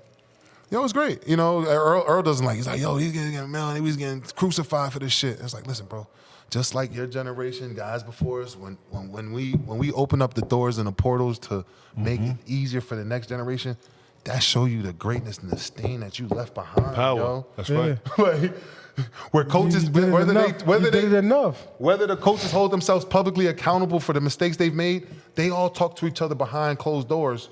And so, believe it or not, regardless how they ever want to talk about Derrick Caracter, they know the mistakes they made with Derrick Caracter to make it easier for the next guys who had the same fucking attitude as Derrick Caracter. But they're like, wait, hold on, this motherfucker, we ain't gonna make the same mistake we made. They know how to Let work. him They keep know how to playing. So basically, it was basically, This shit out. yo, basically You know what I'm saying? we was the prototypes. Right. We Each was the ones that generation they had could their look at and be prototypes like, of niggas yo. they was going for the next. Yeah, to You know what I'm saying? finesse. They probably used you for a prototype. They ain't been telling you. They ain't got to tell me, yeah. You know what I'm saying? But like, wait, hold on, we gotta watch out for. I mean, at first I was down with them using me, but at some point, the users got just too out of control. So we know go. what I'm All right. So look, as we get. I mean, listen. This right here, like I said, I told y'all. I told y'all out there, man. This is a special episode. So I don't care how long we go for, because like I said, this right here is somebody that. He's special to us, man. He's special to us, man. He's special to us. Like, he family, man. Like, this is different. This is different energy right here. So it's like we got the UTEP. So now it's time for the draft, right? Yeah, that was a fun process. So going from UTEP to being able, because listen, not everybody could go from UTEP to the draft. That's just what it is. And you one of them, you could do that. So he was one of them. You know what I mean? And that's just what it is. But what was that process like? Like, going into the whole, like, being able to, like, I'm trying to put you back into a time capsule. I want to put you back into a time capsule. I want you to for feel. N1. What Was did the you guy for feel like? N1 be What doing did you stuff? feel like when you woke up and you realized, like, yo, I'm gonna enter the draft? Like, what was that morning like? What was that? Like, yo, I'm about to wake up, yo. Am I making a mistake? Like, yeah. Like, how did you Nah, feel? because I was leaving my dogs, man. We had an incredible run the next year. You got the agent and all that? Not yet. We was talking to Happy Walters and Roscoe Biggers at the time, who shout out Joe Kim No, even though I ain't never heard of you my whole pro career, nigga. God damn. Well, he was in paperwork. He put his one of his dogs on me. You know what I'm saying? And we talked my rookie year. Without going into those wormholes, my guys, I'm just like, it was a great process. It was a fun process of after what I went through at Louisville to even think like, oh shit, like, all right, this is real again. You know what I'm saying? Yeah. So that was fun. Outside again, leaving my dogs. That you know what I'm saying. I definitely built a genuine relationship at UTEP, and I felt rushed because Earl had his big V12, V14 double R. I'm like, God damn, shit feel good driving this got thing. everything. You talking about Earl Clark? Earl Clark. Y'all from the same No, he's year? from Plainfield, but he went to college with me in Louisville. He went with me to Yeah. Louisville. So when I ahead left, of you, he or stayed. No, he stayed. That was Earl Clark. He never redshirted, had to sit out a year. That He was Terrence played. Williams in him, right? Yeah, we was all went to school together, but yeah. he never redshirted. He stayed when he came back to Louisville. Well, he's showing you a taste of what this could be like. Right. So I went at his draft party. I'm at his process, and I was like, oh yeah, I need this shit. But so it was fun. I went to IMG. I was training at IMG. We had this program called Game On, where it's like media training, So I felt really prepared going into the draft. During draft day, that's when I saw the politics of like, damn, like this kid's getting drafted for me. Like I wasn't a first rounder. I wasn't. And no, at this point, you was in talks with agents, but you didn't have no agent with you, like far as your No, during the draft process, yeah, I had Happy Walters. I went with Earl Clark. I got you. Earl and Roscoe Biggers put me on to Okay. a top agent named I'm Happy putting Walters. myself back You in went to that the time. combine, right? Huh? You went to the combine? Yeah, I went to the combine. Got Portland? drafted to the What combine. was that about? The one in New York or the one in Chicago? Whichever one you want to talk about. The one in Chicago. I fucked up in Chicago. That's why I said whichever one you It's want all to talk good, about. though. Big homie. You know what I mean? Because you said I was just being me at the time. You know what I mean? Yeah. And like you said, in Chicago, they're putting you through a lot of different Nuances. We call it. You know what I'm saying? So I think the third day of all the nuances, I was fed up. You know what I'm saying? Like I was tired. And it was just a lot of like just meetings and silly stuff, you know what I'm saying? Like that I didn't think was important, and it was. I was with a roommate, my man Lazar Haywood from Marquette. Yeah. But he was my guy in high school too. So he was trying to wake me up, but I had something with me from the night before. I was fucked up. Yeah, it was some bullshit. You know what I'm saying? I was on some bullshit. But I was just enjoying the moment again. You know what I'm saying? I know I wasn't D-Cuz or one of these guys that showed up the combine, and you got Larry Bird and all these top guys who's making decisions for the draft, you know, all 50 teams in there, and your top lottery guys, they're there, they're acting like they about to they step on the court, then they step off. That shit blew me. It was like, wait, hold on. The top 10, 7 kids, they don't got to work out? Like in front of everybody, like, because they did their private workout. Everybody got private workouts. Yeah. But it's like, you know, the top 7 kids or the, you know. And I'm used to being in that elite class, so I felt some type of way. I'm like, wait, hold on. I need that. But it was like, I would have still competed, you know what I'm saying? But for whatever business purposes, they didn't want to mess up their draft stock by getting out here with a guy who isn't as high on the charts, and now he's out here outperforming you. Your stock is going to plummet immediately. I hate that. You know what I'm saying? I hate that. So when D-Cuz and some of these guys didn't get on there, I was like, oh, listen, y'all might have been able to run from this combine shit, but it's an 82-game season. We all being in draft. We all going to be in the league, and y'all motherfuckers can't run from this shit. You know what I'm saying? So that was my energy, and I said what I said. I said what I said. So I didn't feel like I needed any more meetings. You know what I mean? You did what you needed to do. Trying to get right. Yeah. Right. I was like, yo, this is the game we playing. I was like, all right, bet. You know what I'm saying? Like, I'm going to fall where I fall. You know what I'm saying? And that was my attitude. And where did you fall? I went 58. I was damn near undrafted. I'm So I saying should've 58, probably went look. 58 is still getting drafted, man. You Listen, still man. heard your name get called. You still, listen, you were part of that 1%. Y'all was in tears, man. They was drafting African kids from Florida State That you I knew didn't you could even smash. that was averaging 2 and 2, beloved. So I was like, damn, like I felt like I was damn, I wasn't politics for gonna get real. called. That was politics So I was for real. like, damn, like, you know, I had my family at this little Italian restaurant in Scotch Plains. And, you know, the moment they called, the place erupted. What was that like? Yo, that Yo, phone what was ring, that that phone phone ring? call Yo, like? my place erupted. Yo. No, my agent called me because he knew I was upset. Yeah. So Happy's called me. He's like, yo, do you want to go to the Lakers or do you want to go to Denver? You know what I'm saying? He's like, Denver got a prick. He's like, I'll tell them to pass and have the Lakers take you. Who was So the at Lakers, time- though? Hey, Who's at Denver? hey, Let me ask you first. Hold. Hey. Who's at Denver? Who's at Denver? Who's at Denver? You know what's so funny? And shout out to Kenneth Reed because that's my spot right there. Yeah.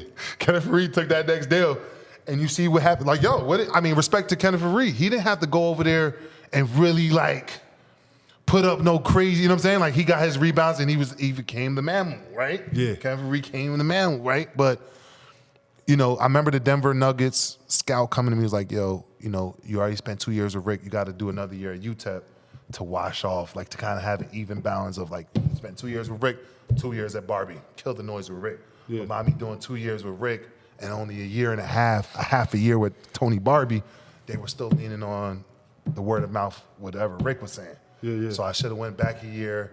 Then maybe you don't know Kenneth Fareed because now Denver was going to take me at that spot versus them drafting Kenneth Fareed. And you had all this knowledge going through that process? Going into that That's process, dope. That's right? that's Instead of dope. having Eddie Lauer, a god or somebody before me with some wisdom, to be like, okay, Derrick, this is the business.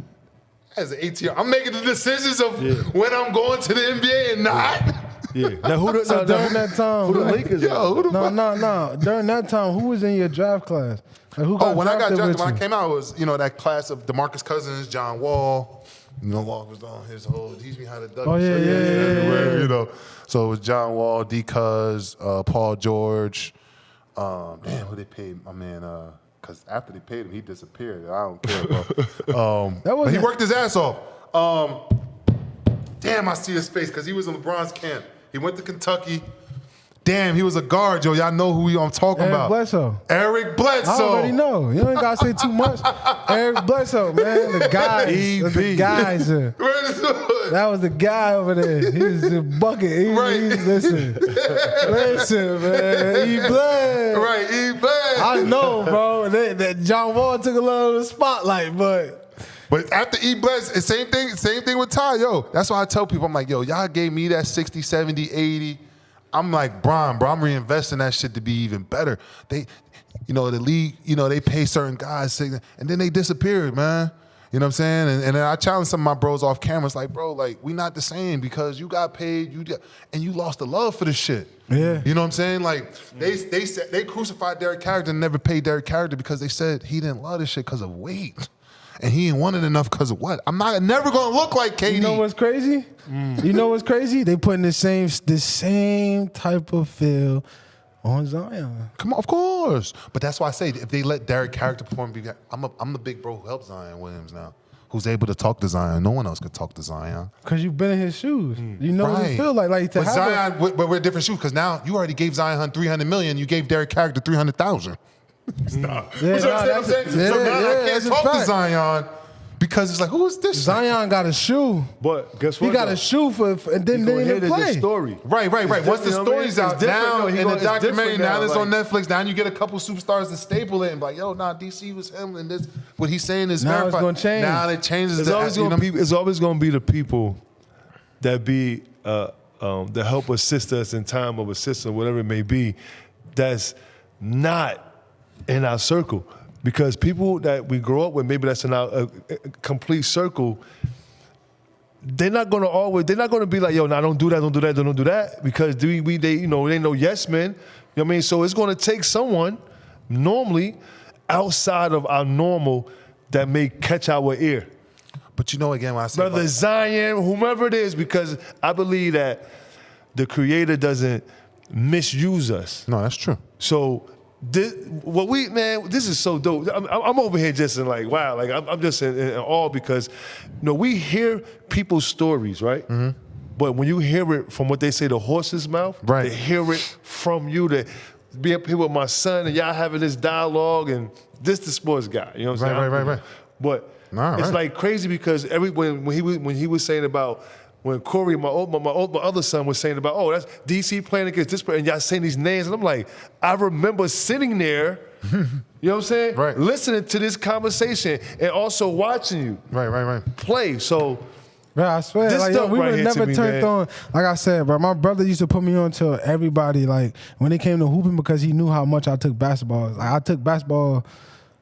Listen, bro, I used to watch my dad like he was LeBron at 2 years old, bro. Like, I used to watch him. Like, people don't understand that, you know what I mean? Like, I've been doing this basketball stuff for so long. So, like, when I got of age to where I could understand what my family and everybody teaching me, my brother will always put me on different, like, my brother played against Kenneth Fareed, you know what I mean? My brother was cool with Earl Clark, you know what I mean? He was cool with you, you know what I mean? Like, so to be able to, my brother like, yo, Earl about to play, yo, DC about to play, yo, Kenneth on right now, yo, I bet. He putting me on because he know how much I love basketball. Right. So to be able to, like, yeah, it's easy for everybody to put on the best names in this, like, you know what I'm saying? Like the Kentuckys and the Dukes. It's easy to just put them on. But for my brother to be like, yo, DC on right now, bro, I'm locked in. I'm looking at everything y'all doing. I'm looking at what y'all got, like how y'all, like for instance, a lot of players, I know y'all didn't do it. Y'all may think I'm lying or putting up but this is one thing that my pops always told me. If whatever your favorite player is, look at how he act when he on the bench. Yeah, thank you. Don't worry about what he do. Don't worry about what he do on the court. Look at what he does when his teammates do something good. Look at what he does when his teammate fall on the floor. Look at what he does when he on the bench. Do he bring them water? I don't care if it's little That's stuff funny like you say that because I used to always be like, damn, how is my character like out the league? But I'm watching, I'm paying attention to all your new like the worst characters, most arrogant assholes. It's like, oh, like How is that even possible? It's kind of like. So we get back to that point where. But I want to answer that. I want to get back to what you're saying. So you got go ahead. Just so to go with that. So you said, how is that possible, right? yeah, You got to remember. So the movie Scarface, right? right. I'm all, you got to know, if you've been watching the show, I always goes into something. Right. So the He movie always go Scarface, left, right? yo. Yeah. I always go left.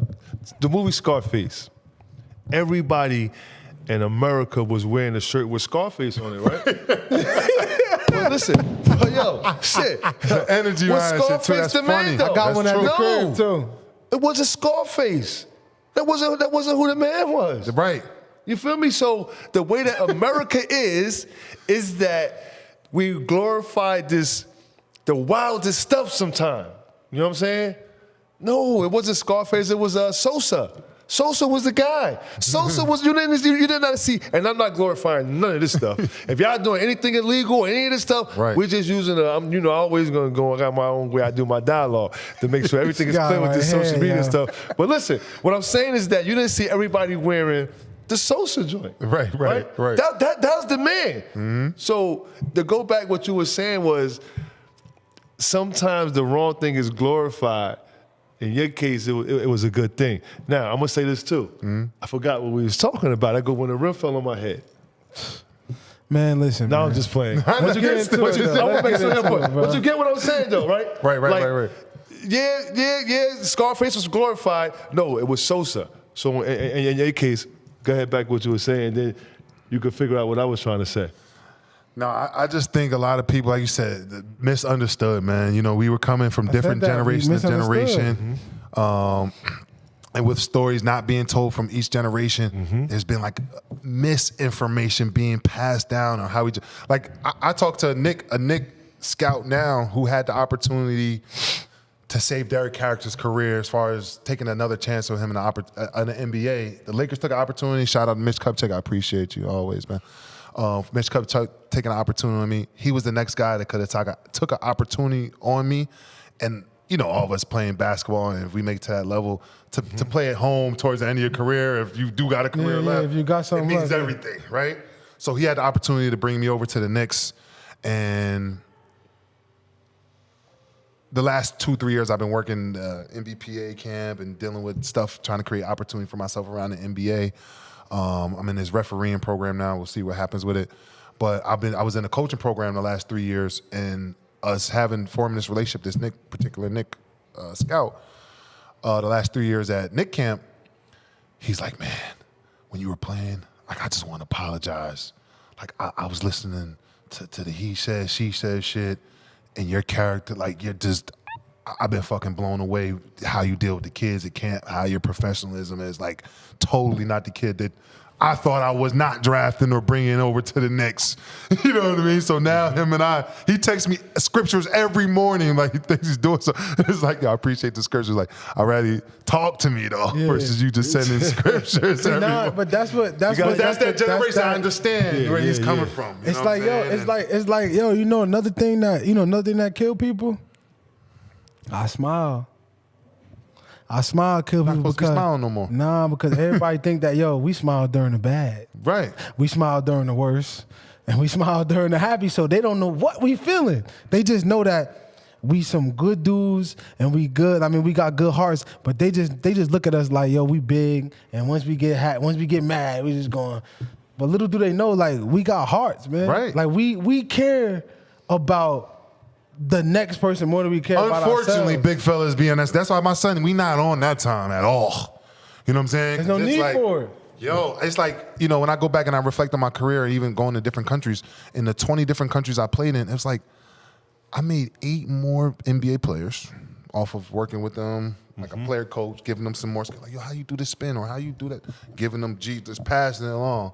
Then getting drafted. I'm like, wait, hold on, motherfucker. Like, they was coming to watch Derrick Caracter, but then now the guys is eating, you know what I'm saying, getting drafted. Because they don't understand that y'all been through it. Like, we've been through it, man. Like, Yo, like I said, it don't matter whether you play in the NBA, whether you play in the ABA, Right. whatever, man. You're gonna go through something that next kid or that kid out there in high school is going through, man. It's inevitable. Right, You know right, what I mean? right, right. And we know how to, like, for instance, if we see a kid right now and he's hard-headed, he don't want to listen, we know where you're gonna end up. You know what I mean? You may not end up in jail or nothing like that, but you're going to end up not playing where you want to play. You're going to end up not being coachable. But we're trying to tell you this, but you don't want to listen. Mm-hmm. You know what I mean? So it was kind of like how,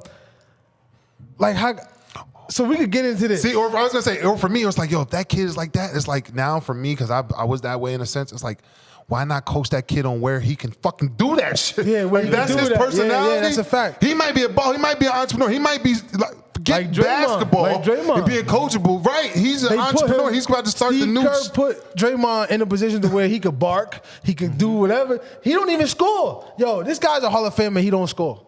Yo, look, as I'm doing the history and I love this media stuff, and you hear stories of Kevin Boyle, Bob Hurley. Yep. They wasn't coachable as players and athletes. If you're gonna keep it G and the people that know, Hurley was not a coachable kid in high school. Neither was Kevin. Neither was Kevin. So do you think that they know? But now they're both the greatest sides, though? coaches Now they're of the all greatest time. coaches. No, but wait. I'm Yeah, gonna be that devil's is advocate. wild. I'm gonna be That devil's is wild. advocate. That is Listen wild. though. That is wild. You heard what you That just is said, wild. right? So you said that they wasn't coachable. Do you think that they may try to instill or see something in players like us to where they know that other side that they wasn't coachable and what could come with that? They try to instill in us that. But maybe that's like, what make they're them. so Maybe hard that's on what us, make maybe? them great coaches. No, though. right. But I want to say this, yo, real quick, yo, because y'all guys left me with a total Tyler Perry cliffhanger. There's no way that we went from Denver and then we talking about Coach to high Hurley and all school that. and shit, Well, yo, right. what you did something with the Lakers? Didn't you go to the Lakers and all Nah, that? he too, got though? that to the league. We was about to get into that. Yeah, I'm but saying. let me. I'm a little. Y'all All right, older so than you look, guys. so look, Like, I we gotta gonna stay get, like, we gonna what the get hell's into it, going right? on, We gonna man? get into it, right? Getting drafted into LA, getting drafted to LA on the Lakers. You already know that's Showtime. That's Hollywood, Right. baby. That's From Denver to LA. that's so look. So let me ask you this, right? For those that know, y'all know who played for the Lakers during the time he got drafted, right? But I do want to know this, right? You was Kobe rookie. That was Kobe's rookie, yeah. Yep. That was And for all of those that don't know what that means that he had to shadow Kobe for his whole rookie sit season. on the plane next to him, watching film on him. You know what I mean? Because I So- wasn't playing. So I want to So know. watching Listen, him like, damn, bro. listen, like, for those watching, I get know it, they want to but know. shit. Legendary. For those watching, I know they want to know. And me sitting right here, I definitely want to know. Yo, what was that like? Like, I'm talking about you were able to see the Mamba.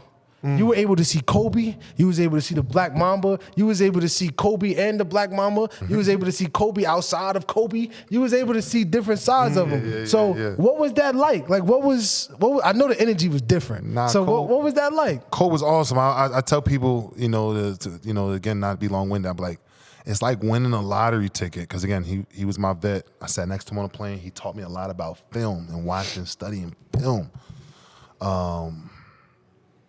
And that's why I could never settle overseas, because I was like, yo, I need to watch my film. And then when they wouldn't give me the game tape, it's like, oh, I got to go to another country. Well, I can get my game You gotta tape. try I'm to get the motherfuckers trying to tape. hide this Because shit. film This is a problem. It's major. Right, you know what I'm saying? So Kobe taught me a lot about film, but back to the league opportunity, it was just like having a lottery ticket, knowing the numbers that you won on the lottery ticket, but then losing. It's like you never punched that in. Like you had the winning ticket, they called your number, and you just didn't get to the. You ain't get a chance to put You the ain't go numbers get to in. punch Yeah, the yeah, number in yeah. to get the reward that you heard. That's a fact. But No, I he get got that. in the bag. And so that was the heartbreaker for me, because it was Kobe who made that decision. And I was like, damn, Bean, like you making the wrong decision. You know what I'm saying? And he was a phenomenal dude. And I was mad when he died. I know everybody was sad.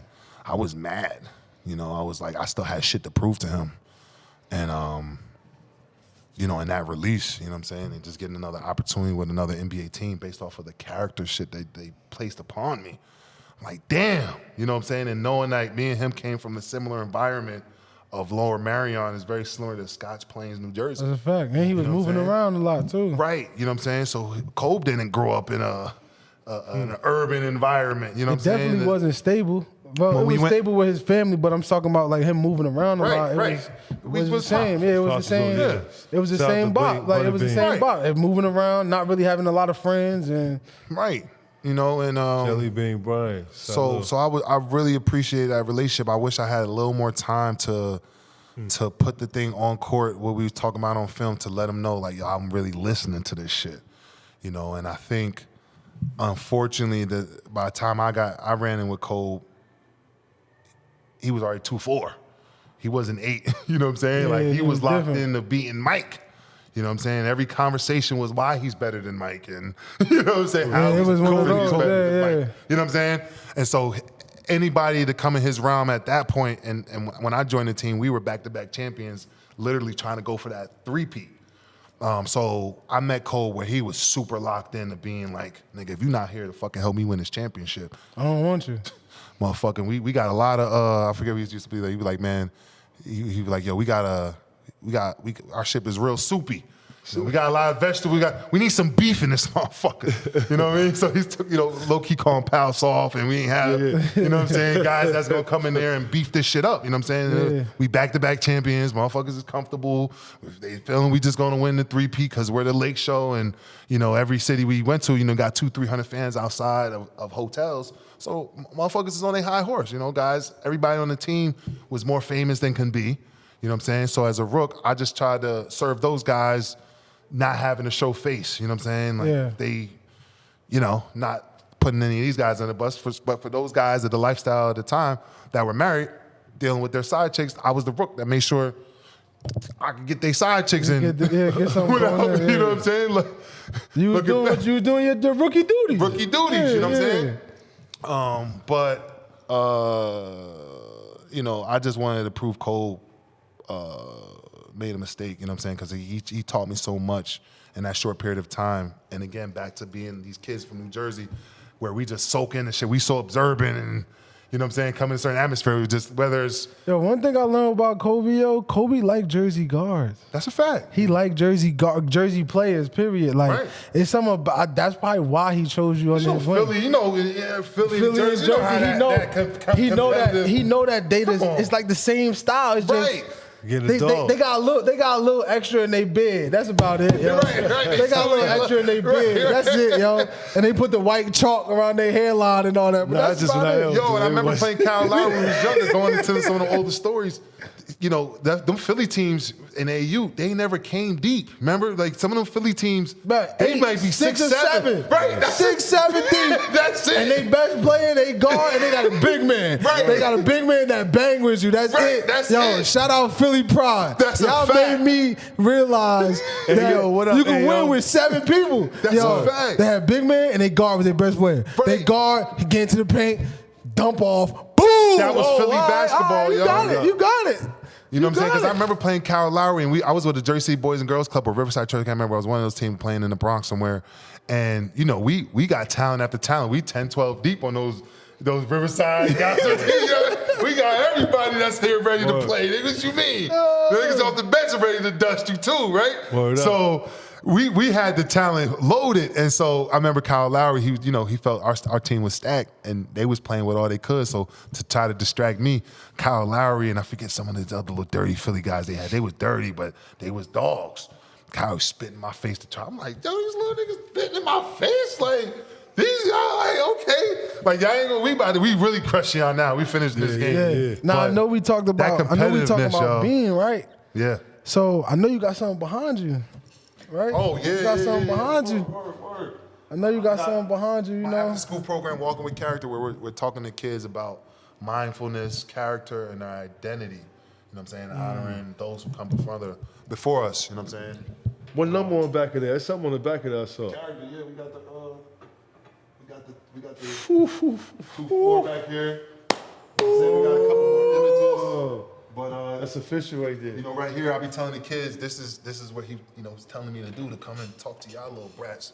Yo, to be honest with you, you know how you just said going over the triangle. you know how you I'm just saying, said you know how you just said you wanted. you still got stuff to prove to Kobe. Yeah. To be honest with you, I think Kobe will be very proud of what you're Absolutely. doing, man. Yeah. Like even though like one thing about Kobe, he cared about basketball a lot. I never met him. I never really, you know what I mean? But I could just tell by the person he was. Everybody looked at him as just a basketball figure, you know what I'm saying? But I felt like he was a man of the people. Like he was somebody shit that Kobe used to, not to cut you off. Yeah, no, you good. Bro, this was his biggest shit. And I used to look at D Fish and Coach Jackson, I'm like, why the fuck are you always asking me these questions, y'all? But he'd be like, yo, every day, like, I need to know a black leader right now. And I don't want to hear about Martin. I don't want to hear about Dr. King. I don't want to hear about all the shit they try to feed you in school. Give me some Huey Newtons. Give me something that you, like, go research, nigga. Because you don't know how great you are. That's dope. You know what I'm saying? That's dope. And he would challenge me about my black leaders every single day. I'm like, yeah, I don't want to sit next to the nigga on the plane. Because it's like, bro, I'm not researching this shit. I'm not going to lie to you. At the time, I didn't understand, like, why? Or what are you talking about? I come from Scotch Plains, New Jersey.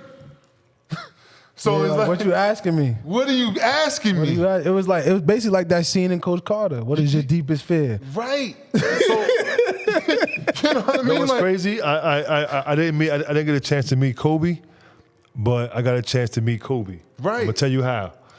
Remember Slam Ball? Mm-hmm. When Slam Ball first started, they was at the Universal Studio in Slam Ball was California, fire. and I got a Always wanted chance to be a to. I got a chance. I was supposed to play. I was supposed to play on one of the teams, but I broke my leg like a year before that, and I think I was on crutches still. So the guy who ran, I can't think of my man's name, who the CEO of it, he still invited me to come out. I remember climbing up, and I was a commentator. Mm-hmm. But I spent a lot of time with Mr. Bryant, Jelly Bean Bryant, That's the man. Kobe Pop. So that's why I say I met him, because what you're talking about, I'm going back to the conversations me and Mr. Jelly Bean were having. I'm like, yo, and he just talking. It was all about like knowing self and knowing history. So that's why I say I didn't meet Kobe, but I met Kobe, and salute to his pops, man, Mr. Bryant, you know? Because that's what I'm talking about, the Gen Gap. This is my school program. This is like school, the Gen Gap shit of like high-end locker room vibes that I want to call it, where it's just like sports memorabilia, like sports moments in sports where I feel like they tried to cover up like a big moment in sports that our culture historically, like you said, was going through something, but was overshadowed by Magic or a boxing match or some other shit going on. Yeah. So it was like part of the Gen Gap was like in my tags. I wanted to leave a little bit of history, like even though the Lakers won it at this is what was going on in our culture, though. You know what I'm saying? This is what was kind of being overlooked and overshadowed because so many of us athletes have no fucking clue until Kyrie started making guys more woke and different guys and Jalen Everybody started Brown. talking like being themselves. Being themselves, right? That's a Because fact. so many generations, and I won't put any Hall of Famers out there because I was disappointed. A lot of Hall of Famers I met throughout the time. It's like, damn, you tap dancing, nigga. You know what I'm saying? Yeah. And it's like, yo, like I can't. That's not ever. It's just never gonna I be. wish like that was me, yo. I wish I was tap dancing. You know what I'm saying? Because coming from Scotch Plains, you would think I was a good tap dancer. You know what I'm saying? And But you can't really be someone you're not. but I think a lot of people envy me. Like my bros who came from urban environments, they were like, yo, what are you not tap dancing for? You don't come from the shit that we come from, so why aren't you tap dancing? It's because I'm not built like that. We don't build the tap dance. We build the dance. And before I knew what I was thrown into, because you said it's all ordained, it was really just pushing a new status quo on like all of us don't have to be poor, hungry, driven. Same thing I challenged the NBA, but I was like, damn, yo. And they finally helped me out because I kept nagging. It was like, I gotta be like Delonte West sleeping under a bridge That's it. before y'all come help me out, yo. Like I know I ain't get the 3 years and I don't get the pension and the perks, but like, come on, it's like. It's like, yo, that do look bad though. Like, What are you talking about? Every other company with an entity like, you know, a corporation like the NBA, you work for Google, you're not gonna go work for McDonald's once you've reached the top of Microsoft, nigga. Yeah, that's a fact though. You can't go back down. You can't Not go that back you can't, down. but like when you have that on your resume, It's just you not yeah. then you First question Number is one, you're what happened? overqualified. That's Right. number one. But I feel like us athletes, if you got that on your resume, like I've had it on my job resume, I cannot get a job in New Jersey. And I played for the Lakers. I'm a former professional athlete. But it's almost like the word is out, like how I'm coming, because I've challenged jobs. You know, one of my favorite jobs outside of playing basketball, I was a pest control agent for this Mormon company. And they was trying to challenge me and I was cursing. I was like, huh? like trying to motivate guys in the morning. Yeah. I'm giving them pep talks like it's locker room shit. So we could go knock out these. do what you gotta do. Yo, Yeah. like, and we gotta please Indian customers But in they New look Jersey. at You it know what's like, going but they look at it like, yo, we tripping or we doing too much. Nah, we just know where we came from. Like, man. this is what we went through. Right. So look, listen, this is apologize, one of those shows. Nah, this is one of those shows today, man. Like I said, this from the heart. This real. This ain't no script. We ain't out here, you know what I mean, doing scripts, none of that. But I definitely want to leave off with this question.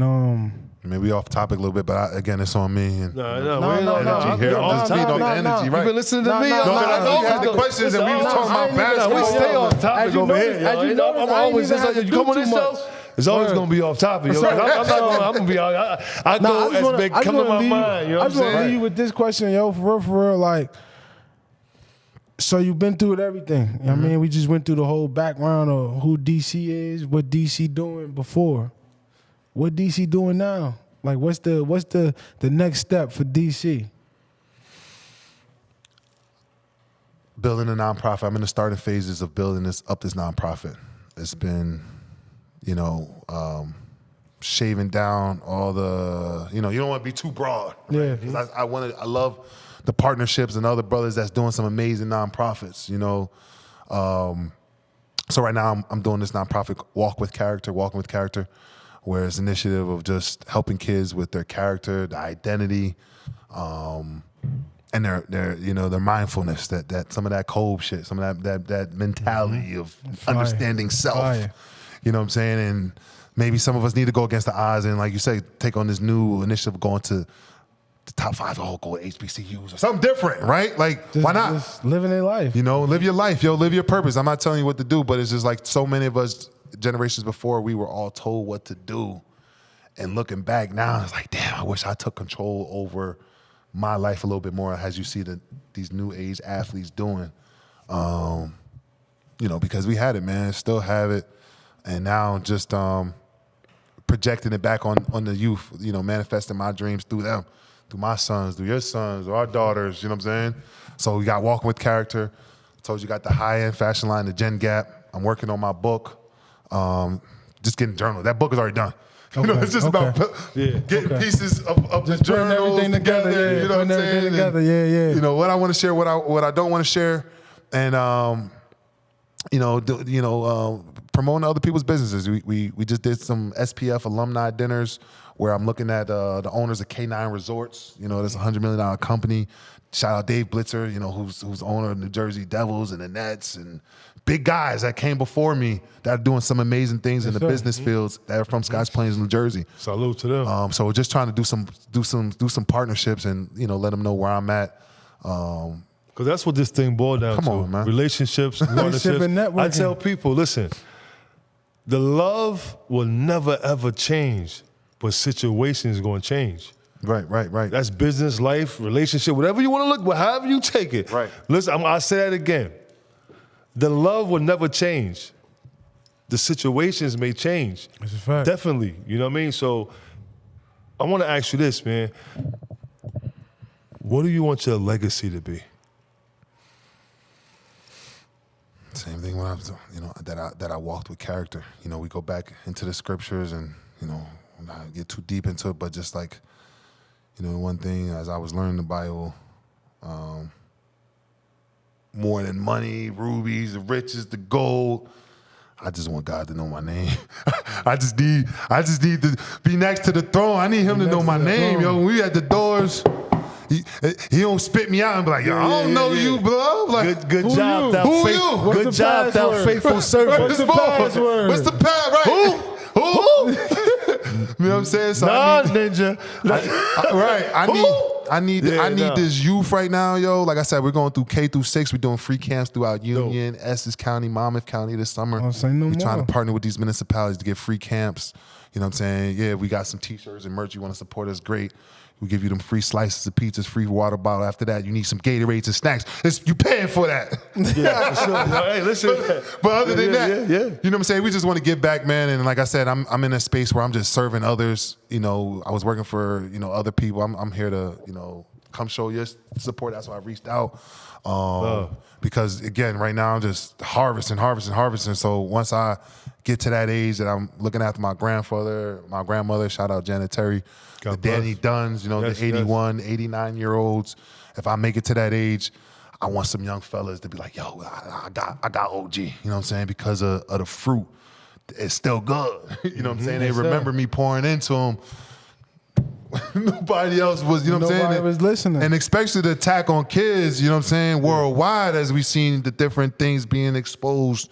It's just like, yeah, man, like you saw how they was treating Mike and you know, the misinformation, misunderstood, you know what I'm saying? So just being there, really showing up wholeheartedly for these kids, because when I was misunderstood as a child, I didn't have any adults really there to try to bridge that gap for me. You know what I'm saying? So that's where I'm at. When you mentioned, man, like I always talk about the village. Yeah. And when you mention mom, you mentioned grandma, they came from Auntie, that right. auntie. Right. They came, because I'm the same. They came from that village. They was the ingredients and the foundations of that village. So my point in what I'm saying is that having this conversation with you today, this dialogue, man, it let me know that I always say the village have to be rebuilt. True. So with people like yourself, and I'm pretty sure others, man, like y'all are the new foundation to rebuilding that village. So stay on the course that you're going, man, and you know they say pass it forward. My guy Pee Wee Kirkland, you know I come from the era of each one teach one. Right. So continue to do it, because we're gonna need like-mindeds like you and the Creator take us through different things and through different journeys, because He wants us to be a part of that true foundation, because He have us rebuilding that village. Right, that's true. Hey, man, so look, man, it's your boy Rockstar Q, and y'all know how we usually end off, you know what I mean? But if y'all watch this right here, if y'all watch this episode right here, y'all gonna understand what I was trying to explain to y'all about mental health and how basketball could really give you the highest ups and the lowest lows, you know what I mean? But you gotta find a way to navigate through it all. I'm like, that's a whole other segment. That's a whole other segment, you feel me? Like, you gotta know how to navigate it through it all, because at the end of the day, if you see yourself as something, can't nobody stop you from being what you wanted to be. You feel me? Like, if you see yourself as an NBA player, there's gonna be 100 people saying that, yo, you ain't gonna do this, you ain't gonna do that. And you was here today, you heard my boy DC say it, like, when he started killing that UTEP, he was like, oh, the draft room's still available. You know what I mean? Going to the NBA still available. He got picked. He got drafted. They called his name on that paper. You know what I mean? He was able to shake. I think it was David Stern at the time? David Stern. No, that's yeah. only It was first Adam rounders. Silver? It was Adam Silver? Yeah, those are first rounders. So it was Adam Silver. No, So it second was round. Adam He's shaking Silver. no hand. No, sir. Oh, wait, no. At the end of the day, virtual? he's still, listen. What you mean? Listen. I As don't long know as, that. They Zoom called Yo, me. God bless my guy. You know, we got our own. But yo, Listen. you know what I mean? Like, listen, at the end of the day, he still was able to get that call. to get that call. He was able to get that call to be able to even forget about getting the call. To be able to have everyone you love around you, knowing that your next phone call on your phone could be going to the next level that you've been dreaming about. Like I said, DC right here, he's a part of the 1%. He's a part of that percent that never gave up. He's a part of that percent that people tried to literally put him down. They tried to do everything in their power to make sure that he wasn't going to get to where he got to. And guess what? He still ended up there. You know what I mean? He was the rookie of Kobe Bryant, bro. Yeah, he may not. Y'all may not think that. Y'all may think that. Oh, he didn't do nothing in the league. He didn't do this and that. Listen, bro. I guarantee you, whatever Kobe. Yo. I guarantee you. That's a political 2 points, bro. Y'all kids out there. Yo, whatever Kobe instilled in him is what he doing right now. I guarantee you this. You know what I mean? God, yo, Kobe looking down right now like, yo, DC doing his thing. I'm happy. You know what I mean? Well, he's happy because I guarantee you, Kobe, I never met him, like I said, but he just give me the type of vibe that's like, yo, he wants you to just be great at life. Right. I mean, he never really cared about the basketball situation. He cared about playing basketball because that's what he was doing. But if you watch him after basketball, he won a Grammy. He won not a Grammy, but he won a what was it? VSP award. A crazy award for writing a book. Mm-hmm. You know what I mean? But what I'm saying is, you're doing that next step. You're doing whatever he put in. Listen, you were able to work with Cole, and you said it yourself. Yo, I'm still trying to find a way to make sure fulfill what Cole wanted me to do. Wow. Yeah, yo, there was, like I said, he instilled a lot, man. Just seeing, like I said, he would be about to give an ESPN interview after a game or whatever, and again, he's challenged him about black information. So I was like, yo, this dude, He was on his shit. And I didn't understand the time because it was like, yo, he was so far ahead of, Do you notice in your journey, right? Mm-hmm. Do you notice that from coming from Scotch Plains, there was always something or someone trying to push you to be better, whether it was information on the court, in the classroom. But once again, I say, we don't understand that going through that. We did the worst people to us. Like, yo, this guy's on my part. But now I know, I think you get it. Yeah, because, a lot of these black men, they would come to me and try to talk. But I think they felt like there was certain foundational stuff that was being taught to me in-house. Mm-hmm. And my mother, being raised with all women and the type of emotional, intelligent women I was raised with, my mom's biggest fear when she went to college in Indiana University, I remember telling Larry Bird this story again, going through these interviews. He was like, oh, you went to college with me? I was like, yeah, and they were burning KK crosses on her fucking lawn, too. You know what I'm saying? So she remembered, although you guys were winning basketball games, this is what was going on in the social aspect. She still had to deal with making sure she went home before the night the sun went down. Yeah. All right? So, sundown states. You understand what I'm saying? So she didn't, being raised in Scotch Plains, she didn't raise me with white and black. She didn't raise me with white people are the op, so to say. That's that village, bro. She raised me to just see people for people, right? You know what I'm saying? And I think, with the time I was growing up in with the black athlete that was coming from the urban environment, their parents already told you who white folks were in a sense from their point of views, right? So for them, it was like them breaking down a barrier of like regaining the trust. I was already trusting y'all. I came in willy-nilly trusting. You know what I'm saying? So there was a different point of view on how they operated with me, and dealt with me. Yeah. So I had a lot of friends that were very close to me, spend times at their houses that later on switched up on me like that really hurt, you know what I'm saying? And some of my closest friends were white and Jewish and, white guys, and I love them still to this day, but I've understood, like, for whatever reason, they never, that ROI that we talk about, they never could pour that shit back into me. Them conversations be different. And so, like, that's why, I am the way with my son now and real selective on who I allow to, be around them and stuff. Period, bro. Mm-hmm. No, because that matters. That matters. I mean, that matters. Like I said. And not that he's going to have any hate with him. Yeah. You know what I'm saying? But he got to move how he move because it get different. You still got to let him touch the oven sometimes so you know that shit's hot, and like I did with them. And I ain't Listen, it's the hardest. It's the hardest. Like I said. Sometimes, but what I tell you, I don't call my pops, man, unless it's like I said, fourth, fifth quarter, like overtime. Like it got to be something that to where I can't control it. Like if I know pops, I'm about to spaz out, I need to call. Like, yo, pops, I'm bugging. Like, yo. Now I know I gotta call him. Like, but see, this is what I did learn being so close to these other cultures, right, and growing in Scotch Plains.